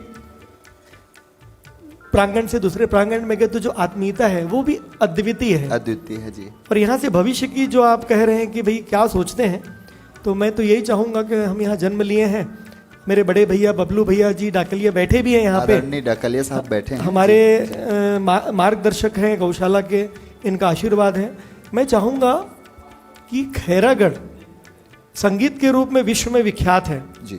और आज कहे तो जीव दया यानी गौ सेवा के लिए भी विश्व में विख्यात हो चुका है। कामधेनु के माता के लिए बोलो या चंद्रमणि गौ माता के लिए बोलो या ये फसल अमृत के लिए, फसल अमृत भी विश्व के कोने कोनों पे जा चुका है जी। ये आगे जो गौशाला में जो हमारी चंद्रमणि के नाम से जो पशु चिकित्सालय विद गौ चिकित्सालय बन रहा है, मतलब चंद्रमणि गौ चिकित्सालय, पशु चिकित्सालय एवं रिसर्च सेंटर, हमारी ये इच्छा रहेगी कि ये विश्व स्तरीय बने और खैरागढ़ के सम्माननीय सभी नागरिक बंधुओं से जो उम्र में मेरे से बड़े हैं, मेरे बड़े भाई की तरह हैं, मेरे चाचा के तुल्य हैं, उनसे जो ये नई पीढ़ी है, चूँकि अभी मैं 10 वर्षों में चूँकि व्यावसायिक तरफ भी देखना होता है, परिवार को भी देखना होता है, फिर ये गौशाला का निर्माण चल रहा है, ये सब देखना होता है करके मैं सिटी की तरफ थोड़ा आ नहीं पाता हूँ। गौशाला आता हूँ और उधर से चला जाता हूँ, लेकिन मैं बहुत निकट जल्दी से मतलब 2 से 3 वर्ष में, या यूँ कहें कि ये सारा उद्घाटन जो नवीन भूमि में होने वाला है, तो मैं महीने में 15 दिन यहीं पे रहने के लिए अपना निवास भी बना रहा हूँ और मैं फिर आप लोगों से बहुत अच्छे से रूबरू होऊंगा और आप सब जो आने वाली पीढ़ी है, जो नई पीढ़ी है, उनसे निवेदन करूँगा कि आप सभी वहाँ आएँ और उसको और कैसे उन्नत बनाएं, इसमें हमारे को आप जरूर अपना सहयोग भी दें। और बड़ों से निवेदन करूंगा, बबलू भी बैठे हैं यहाँ पे और भी हमारे वडील सब बैठे हैं, अपना मार्गदर्शन और अपना वरद हस्त हम सभी गौशाला से जुड़े ट्रस्ट मंडल को, सहयोगियों को जरूर प्रदान करें और आप सब भी उसमें इसी तरीके से सबको जोड़ने का कार्य करें। जी बिल्कुल सर, बहुत बहुत बहुत अच्छा आपने विचार साझा किया सर मंच से। देखिए मनोहर गौशाला 2015 से निरंतर कार्य कर रही है। 2 लाख क्विंटल से अधिक गोबर से निर्मित खाद मनोहर गौशाला ने अभी तक निःशुल्क वितरण किया है। कोई भी राशि आवश्यक नहीं है, आपको भी गोबर खाद की कभी भी आवश्यकता हो बहुत मात्रा में उपलब्ध रहता है। आप मनोहर गौशाला से संपर्क करके आप वो खाद प्राप्त कर सकते हैं। मैं एक मिनट आपका बीच में और लेता हूँ। हाँ ये जो हम निःशुल्क भी दे रहे हैं जी, इसका एक बहुत बड़ा परिणाम सामने आया है। बिल्कुल। जब हमने आदान प्रदान की कोई किस्म की उनसे वो नहीं रखा, अपेक्षाएं नहीं रखी, तो बहुत से कृषक बंधुओं ने या जिन्होंने गौमूत्र अर्क का सेवन किया, उन्होंने ऐसा वहाँ पे सहयोग किया। किसी ने अपना पैरा कुट्टी दिया, किसी ने भूसा दिया, किसी ने कुछ हरित घास के लिए जमीन दी। तो ये जो चीजें हुई है, आदान प्रदान की जो प्रवृत्ति, प्रेम की प्रवृत्ति जो प्राचीन भारत में हुआ करती थी, वो भी हमको यहाँ पे ये देखने को मिली है। हमने निःशुल्क दिया तो लोगों ने उसका हमें रिटर्न गिफ्ट दिया और ये अच्छी मात्रा में दिया। तो ये भी एक संदेश हम गौशालाओं को देना चाहते हैं। आप ये मत सोचिए कि मैं ये निःशुल्क बांट दूंगा तो हमारी गाय क्या खाएगी। मैं बोलता हूँ कि आप दे के देखो। कई जगह में हमने देखा कि वो वहाँ पे पड़ा पड़ा खराब हो गया जी, लेकिन वो नहीं वितरित हो पाया। हम दीपक बांटते हैं, गोबर के दीपक हम हर साल 1 लाख दीपक वितरित करते हैं पूरे विश्व में, प्रति वर्ष जी, पूरे भारत के बाहर भी जाता है जी। हम एक जगह गए थे, दूसरे प्रदेश की बात है, अभी 2 महीना पहले मेरा जाना हुआ, तो वहां पर दीपक पूरे बने हुए थे, लगभग 25 से 30 हजार दीपक थे और पानी में खराब हो रहे थे। अच्छा जी, अभी की बात है 2 महीने पहले की। मैंने उनको बोला यार, बोले बिके नहीं। बोले नहीं बिके तो बांट देना था। आखिर बनाया, खर्चा किया और खराब किया। अरे उससे अच्छा तो बाहर में स्टॉल लगा के बांट देते, लोग जलाते, अच्छी वाइब्रेशन आती, उस घी से ऑक्सीजन निकलता, उस गोबर में घी मिलता, कितनी जबरदस्त। तो ये दर्शकों के लिए बहुत अच्छा है कि आप इसको जरूर से एक बार प्रयास कीजिए कि जैसा अंग्रेजों ने हमें चाय पत्ती और चाय पिला पिला के आदि बनाया, हम गौपालक मिल के लोगों को गोबर गौमूत्र का तो कम से कम आदि बना ही सकते हैं। जी बिल्कुल। ये मेरा निवेदन आपके माध्यम से और इस मंच के माध्यम से सभी गौ पालकों से रहेगा। देखिए, मनोहर गौशाला ने गौ सेवा को लेकर जो बीड़ा उठाया है, किसी भी कार्य का सबसे जो मुश्किल हिस्सा होता है वो होता है उस कार्य की शुरुआत। उस कार्य को प्रारंभ करने में ही सबसे ज़्यादा जटिलता आती है। लेकिन 10 वर्ष हो गए हैं, गौशाला बहुत अच्छे तरीके से संचालित है। मैं समझता हूँ हमारे कृषक वर्ग जो लोग हैं, जो पशुधन जिनके पास है, जो गौ पालन में आस्था रखते हैं, पशुपालन में आस्था रखते हैं, उन लोगों को भी सहयोग करना चाहिए मनोहर गौशाला को। किसी भी स्वरूप में आप सहयोग कर सकते हैं। आप चाहें चारा प्रदान कर सकते हैं, जैसा आप चाहें। जो भी वहाँ पर कार्य हैं उन चीज़ों में आप अपना योगदान आप ज़रूर दे सकते हैं, क्योंकि बहुत पुनीत कार्य है जो कि मनोहर गौशाला तो कर ही रहा है। आप भी इस पुनीत कार्य में सहभागी बने, ऐसी मैं आशा सभी से करता हूँ। खैरागढ़ नगर में भी वर्तमान में गौ सेवा बहुत सर्वोच्च स्थान में प्राथमिकता में रहता है। बहुत सारे युवा वर्ग के साथी बहुत अच्छी गौ सेवा खैरागढ़ में प्रदान करते हैं। मैं उनके नाम का उल्लेख करता हूँ।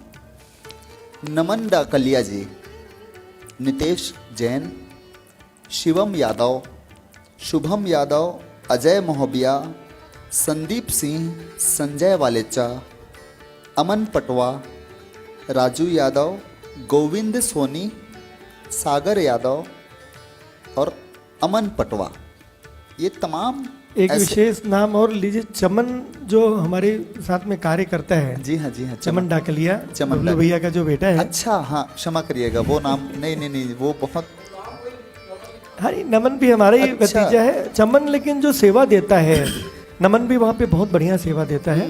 चमन लेकिन जो चारा मैनेजमेंट जो उसका है, वाकई सीखने जैसा है। चारा मैनेजमेंट में PhD कर ली है उसने, और उत्कृष्ट सेवा। जैसे कोई दुकान में लॉक करके भी वो गौशाला का काम रहेगा, तो अपने चांदी सोने की दुकान में ताला लगा के भी वो सीधा गौशाला पहुंच जाएगा। जबरदस्त सेवा देता है। बाकी सभी सेवादार को मैं भी बहुत अनुमोदना करता हूं, और आप ऐसे ही सेवा करके खैरागढ़ का नाम और आगे विस्तृत करें, ये मैं मंगल भावना करता हूं। मनोहर गौशाला के द्वारा प्रकाशित एक किताब की चर्चा करना चाहता हूं। गाय एक वरदान, यह किताब है जो कि मनोहर गौशाला ट्रस्ट समिति की ओर से इसका प्रकाशन हुआ है। आपको इसकी प्रति मनोहर गौशाला में प्राप्त हो जाएगी। यदि आप चाहें तो बिल्कुल निःशुल्क वितरण यह किताब है। इसके मुख पृष्ठ पर मैंने देखा कि मूल्य का जहां उल्लेख किया गया है वहां लिखा हुआ है अमूल्य। इसका कोई भी मूल्य नहीं है, अमूल्य है। अमूल्य है, बिल्कुल। बहुत अच्छी चीज़ आपने उसमें अंकित करवाई है सर, मैं बड़ा उसको देखकर प्रभावित हुआ। निःशुल्क आप इस किताब को प्राप्त कर सकते हैं और इसका अध्ययन कर सकते हैं। एक प्रति मेरे पास भी है, आपको कभी आवश्यकता हो तो आप मुझसे संपर्क कर सकते हैं। PDF भी इसका आपके पास होगा? हाँ, मेरे पास PDF भी है, यदि किसी साथी को चाहिए। अच्छा, इसमें बहुत सारे शोध भी हैं, गाय से संबंधित बहुत सारी बातें इसमें साझा की गई हैं। एक चीज़ और, मनोहर गौशाला लगातार 5 बार golden book of world record में भी अंकित हो चुकी है। बहुत प्रतिष्ठित संस्थान है। चलिए, परिचय का कुछ क्रम बचा हुआ था जो मैं आपसे साझा करता हूँ। डॉक्टर अखिल जैन जी हम सबके बीच उपस्थित हैं। सम्मान की मैं क्या बात करूँ, सम्मान का क्रम बहुत लंबा है, उसकी बहुत लंबी सूची है। शायद सूची पढ़ने बैठूं तो बहुत सारा वक्त बीतेगा, लेकिन शीर्ष के 2-4 सम्मानों की चर्चा मुझे करना आवश्यक है। अंतर्राष्ट्रीय अहिंसा पुरस्कार 2020 राजभवन रायपुर की ओर से प्रदान किया गया था मनोहर गौशाला को। यति यतन लाल राज्य अलंकरण सम्मान 2024, जो कि गौरक्षा और अहिंसा के लिए राज्य शासन की ओर से प्रदान किया गया था। यह पुरस्कार भी मनोहर गौशाला को प्रदान किया गया था, आदरणीय डॉक्टर अखिल जैन जी को।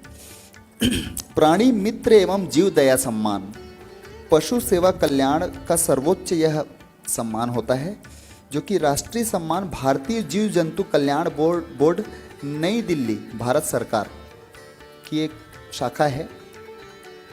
जीव जंतु कल्याण बोर्ड जिसको कहा जाता है, उसकी ओर से प्रदान किया जाता है। यह पुरस्कार 2025 में मनोहर गौशाला को प्रदान किया गया था। महामहिम उपराष्ट्रपति महोदय का आशीर्वाद प्राप्त हुआ, ऐसा सर ने अभी आपको ज़रूर बताया। ये कुछ ही शख्सियतों की चर्चा मैं आपसे नहीं कर रहा हूँ, ये क्रम रुकता नहीं है। आप कभी मनोहर गौशाला जाएंगे तो सारी छाया चित्र वहाँ पर प्रदर्शित है। आप देखकर आपको बड़ी खुशी भी होगी और आप गौरवान्वित भी होंगे कि बड़ी बड़ी हस्तियाँ आज इस गौशाला से जुड़ रही हैं और बहुत कृषि लाभ, स्वास्थ्य लाभ, बहुत तरह से लाभान्वित लोग हो रहे हैं। आप भी जुड़िए, ऐसी मैं आशा करता हूँ। हम हमारे इस साक्षात्कार में एक विशेष अंश जोड़ते हैं हमारे अतिथियों के विवाह से संबंधित। आदरणीय डॉक्टर अखिल जैन जी का विवाह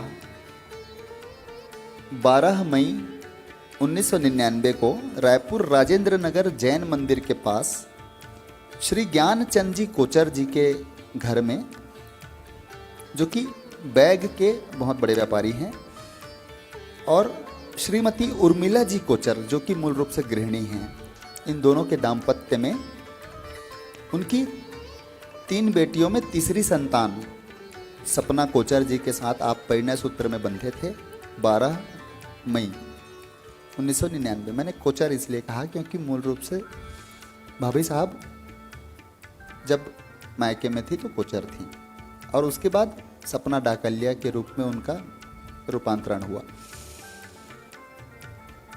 आपके 2 संतान हैं, दोनों ही पुत्री धन के रूप में आपको प्राप्त हुए हैं। एक बिटिया अभी M.Com में अध्ययन कर रही है और दूसरी बिटिया संस्कृत में PhD का अध्ययन कर रही है या शायद कर चुकी है सर? PhD कर रही है, अभी कर रही हैं। बस 2 ही बच्चों का बहुत खूबसूरत सा छोटा सा परिवार है। बहुत महानतम पिता, जिम्मेदार पिता के स्वरूप में अपने परिवार का भी बहुत अच्छे से लालन पालन भरण पोषण डॉक्टर अखिल जैन जी करते हैं। सामाजिक जीवन में अपने सारे दायित्वों का निर्वहन, क्योंकि जैन संप्रदाय एक ऐसा संप्रदाय है जो कि अहिंसा परमो धर्म पर मूल रूप से विश्वास करती है और जीव दया को लेकर बहुत अग्रणी इस संप्रदाय को माना जाता है। बहुत सारे ये गौ सेवा तो सिर्फ एक, शायद उसका एक ही नमूना है। बहुत सारे चीज़ों में पदम डाकलिया जी की एक्टिविटी, गतिविधि बनी रहती है। सर, अंत में मैं चाहता हूं सर, आज हमारे इस मंच के लिए, कलाकारों की दुनिया स्टूडियो के लिए आपके 2 शब्द आशीर्वचन जो कि हमारे पास संरक्षित रहेंगे, और हमारी प्रिय जनता सर, खैरागढ़ की जनता, आपकी इस माटी की जनता आपको देख रही है, और तमाम लोग सर आसपास के, आपके रायपुर के लोग भी इस प्रसारण के माध्यम से आपको देख रहे हैं। तो इस माटी की जनता को आपका संदेश। माटी की जनता को संदेश मैं यही देना चाहूँगा कि जो आप कार्य कर रहे हैं, एक प्रकार का एक एक मोती की एक माला बनाने का काम कर रहे हैं। जैसे एक एक मोती बिना एक सूत्र धागे में बंधे अलग अलग रहती है, आप इन सारी मोतियों को एक धागे में पिरोने का कार्य कर रहे हैं। श्री सोनी जी, श्री अग्रवाल जी, प्रदीप अग्रवाल जी जो मेरे साथ पढ़े हुए हैं, बड़ा मतलब खुशी है मुझे कि काफ़ी वर्षों के बाद में मुलाकात आज हुई। और श्री सावन सोनी जी का जो मैं मिला तो आज पहली बार ही हूँ, पूर्व में फ़ोन में 1 या 2 बार बात हुई।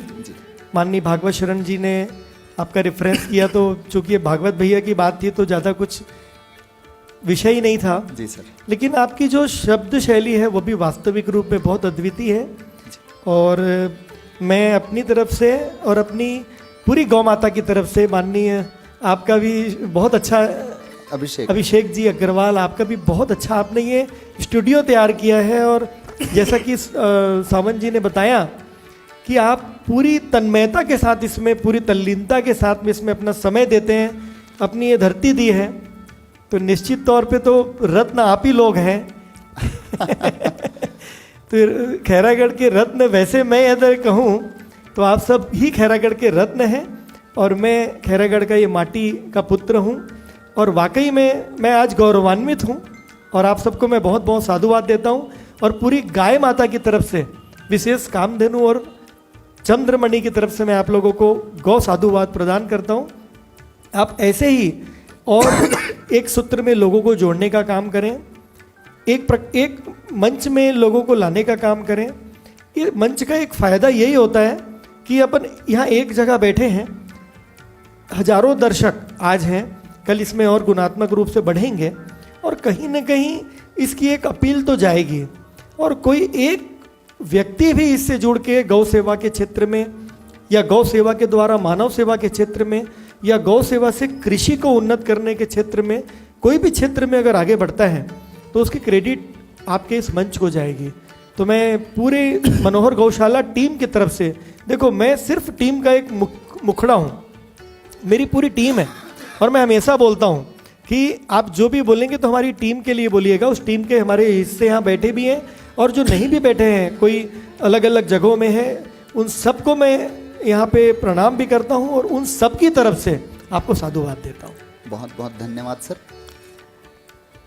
अंत में मैं आपको मनोहर गौशाला की ओर से प्रकाशित किताब गाय एक वरदान का एक अंश, क्योंकि इस किताब को मैंने जितना मैं पढ़ सका मैंने पढ़ने की कोशिश की, इसका अध्ययन करने की कोशिश की, उसमें से ढूंढकर मैंने एक अंश आपके लिए रखा है जो मैं आपको सुनाना चाहता हूँ। जो गौ सेवा का व्रत लेकर प्रतिदिन भोजन से पहले गायों को गोग्रास अर्पण करता है तथा शांत एवं निर्लोभ होकर सदा सत्य का पालन करता है, वह सत्यशील पुरुष प्रतिवर्ष 1 सहस्त्र गोदान करने के पुण्य का भागी होता है। सहस्त्र मतलब 1000 गाय के दान का पुण्य प्राप्त होता है। जो गौ सेवा का व्रत लेने वाला पुरुष गौ वंशों पर दया करता है, प्रतिदिन एक समय भोजन करके एक समय का अपना भोजन गौ वंश को प्रदान करता है। इस प्रकार 10 वर्षों तक गौ सेवा में तत्पर रहने वाला पुरुष अनंत सुख की प्राप्ति करता है। गौमूत्र भारतीय परंपरा का महत्वपूर्ण हिस्सा है।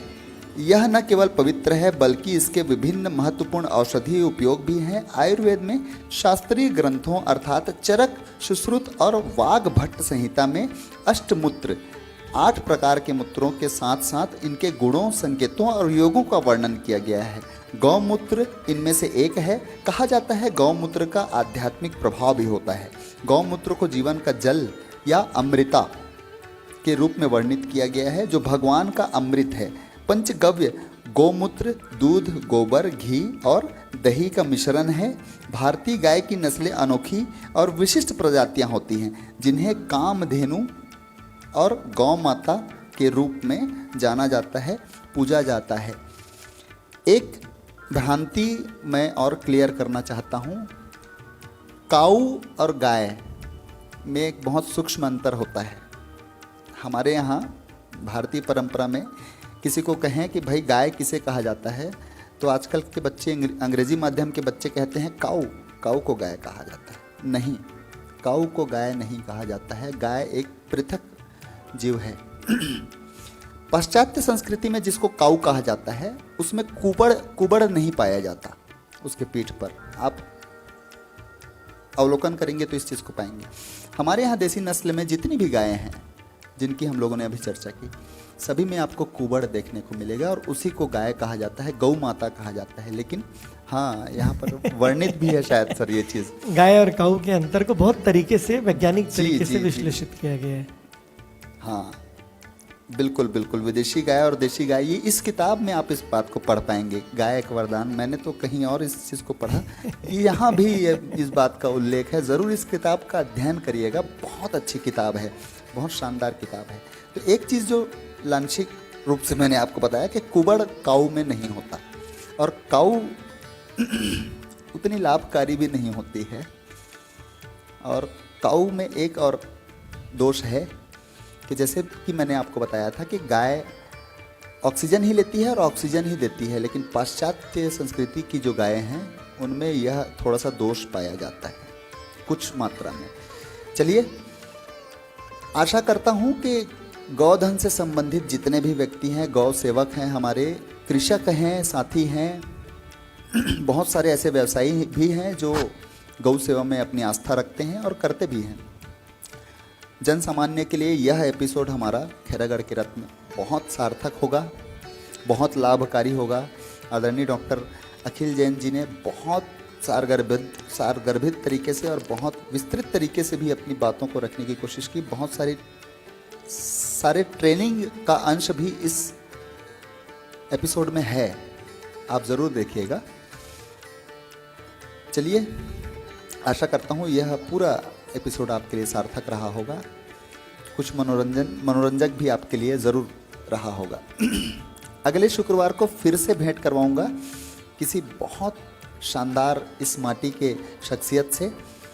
और अब अंत में, जैसा कि हम लोग अपने अतिथियों का मंच से सम्मान करते हैं, मैं आदरणीय डॉक्टर अखिल जैन जी का एक छोटा सा सम्मान मंच की ओर से मैं मंच पर आमंत्रित करता हूं। आदरणीय डॉक्टर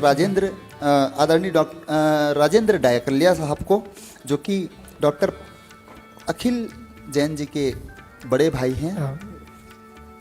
और बड़े भैया के हाथ में दीजिए। आप लो ना। ये एक छोटा सा हमारी ओर से स्मृति छोटा नहीं है, बहुत आप सबको साधुवाद है।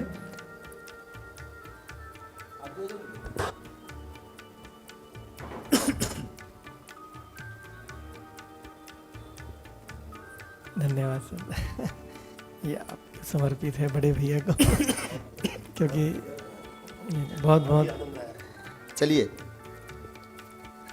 आज के इस कार्यक्रम का समापन मैं यहीं पर करता हूं। आशा करता हूं अगले शुक्रवार को फिर से आप हमारे साथ जुड़ेंगे और ज़रूर खैरागढ़ के रत्न का आप आनंद लीजिए। कल शनिवार का दिन है, हमारा सांगीतिक दिन होता है, विशेष रूप से कलाकारों की दुनिया स्टूडियो के लिए। कल संगीत का भरपूर आनंद ज़रूर लीजिए। शाम को रात्रि 8 बजे, क्षमा करिए, शाम मैंने बोल दिया, रात्रि 8 बजे वह कार्यक्रम आयोजित होगा, उसमें ज़रूर जुड़िएगा। मनोरंजक कार्यक्रम है, बहुत आनंद आएगा। मुझे अनुमति दीजिए, आपका होस्ट, आपका दोस्त सावन कुमार सोनी अगले रत्न में फिर से आपसे भेंट करूंगा। तब तक के लिए स्वस्थ रहिए, मस्त रहिए, चुस्त रहिए, तंदुरुस्त रहिए, दुरुस्त रहिए और प्रसन्न चित्त रहिए। प्रसन्न चित्त रहना सबसे मूल आवश्यक चीज़ है। आप प्रसन्न हैं, आपका परिवार प्रसन्न है, परिवार प्रसन्न है, आपका समाज प्रसन्न है, आपका समाज प्रसन्न है, तो आपका समूचा देश प्रसन्न है। इसलिए प्रसन्न चित्त रहिए। शुभ रात्रि, शब बखैर। जय जिनेंद्र, जय गौ माता।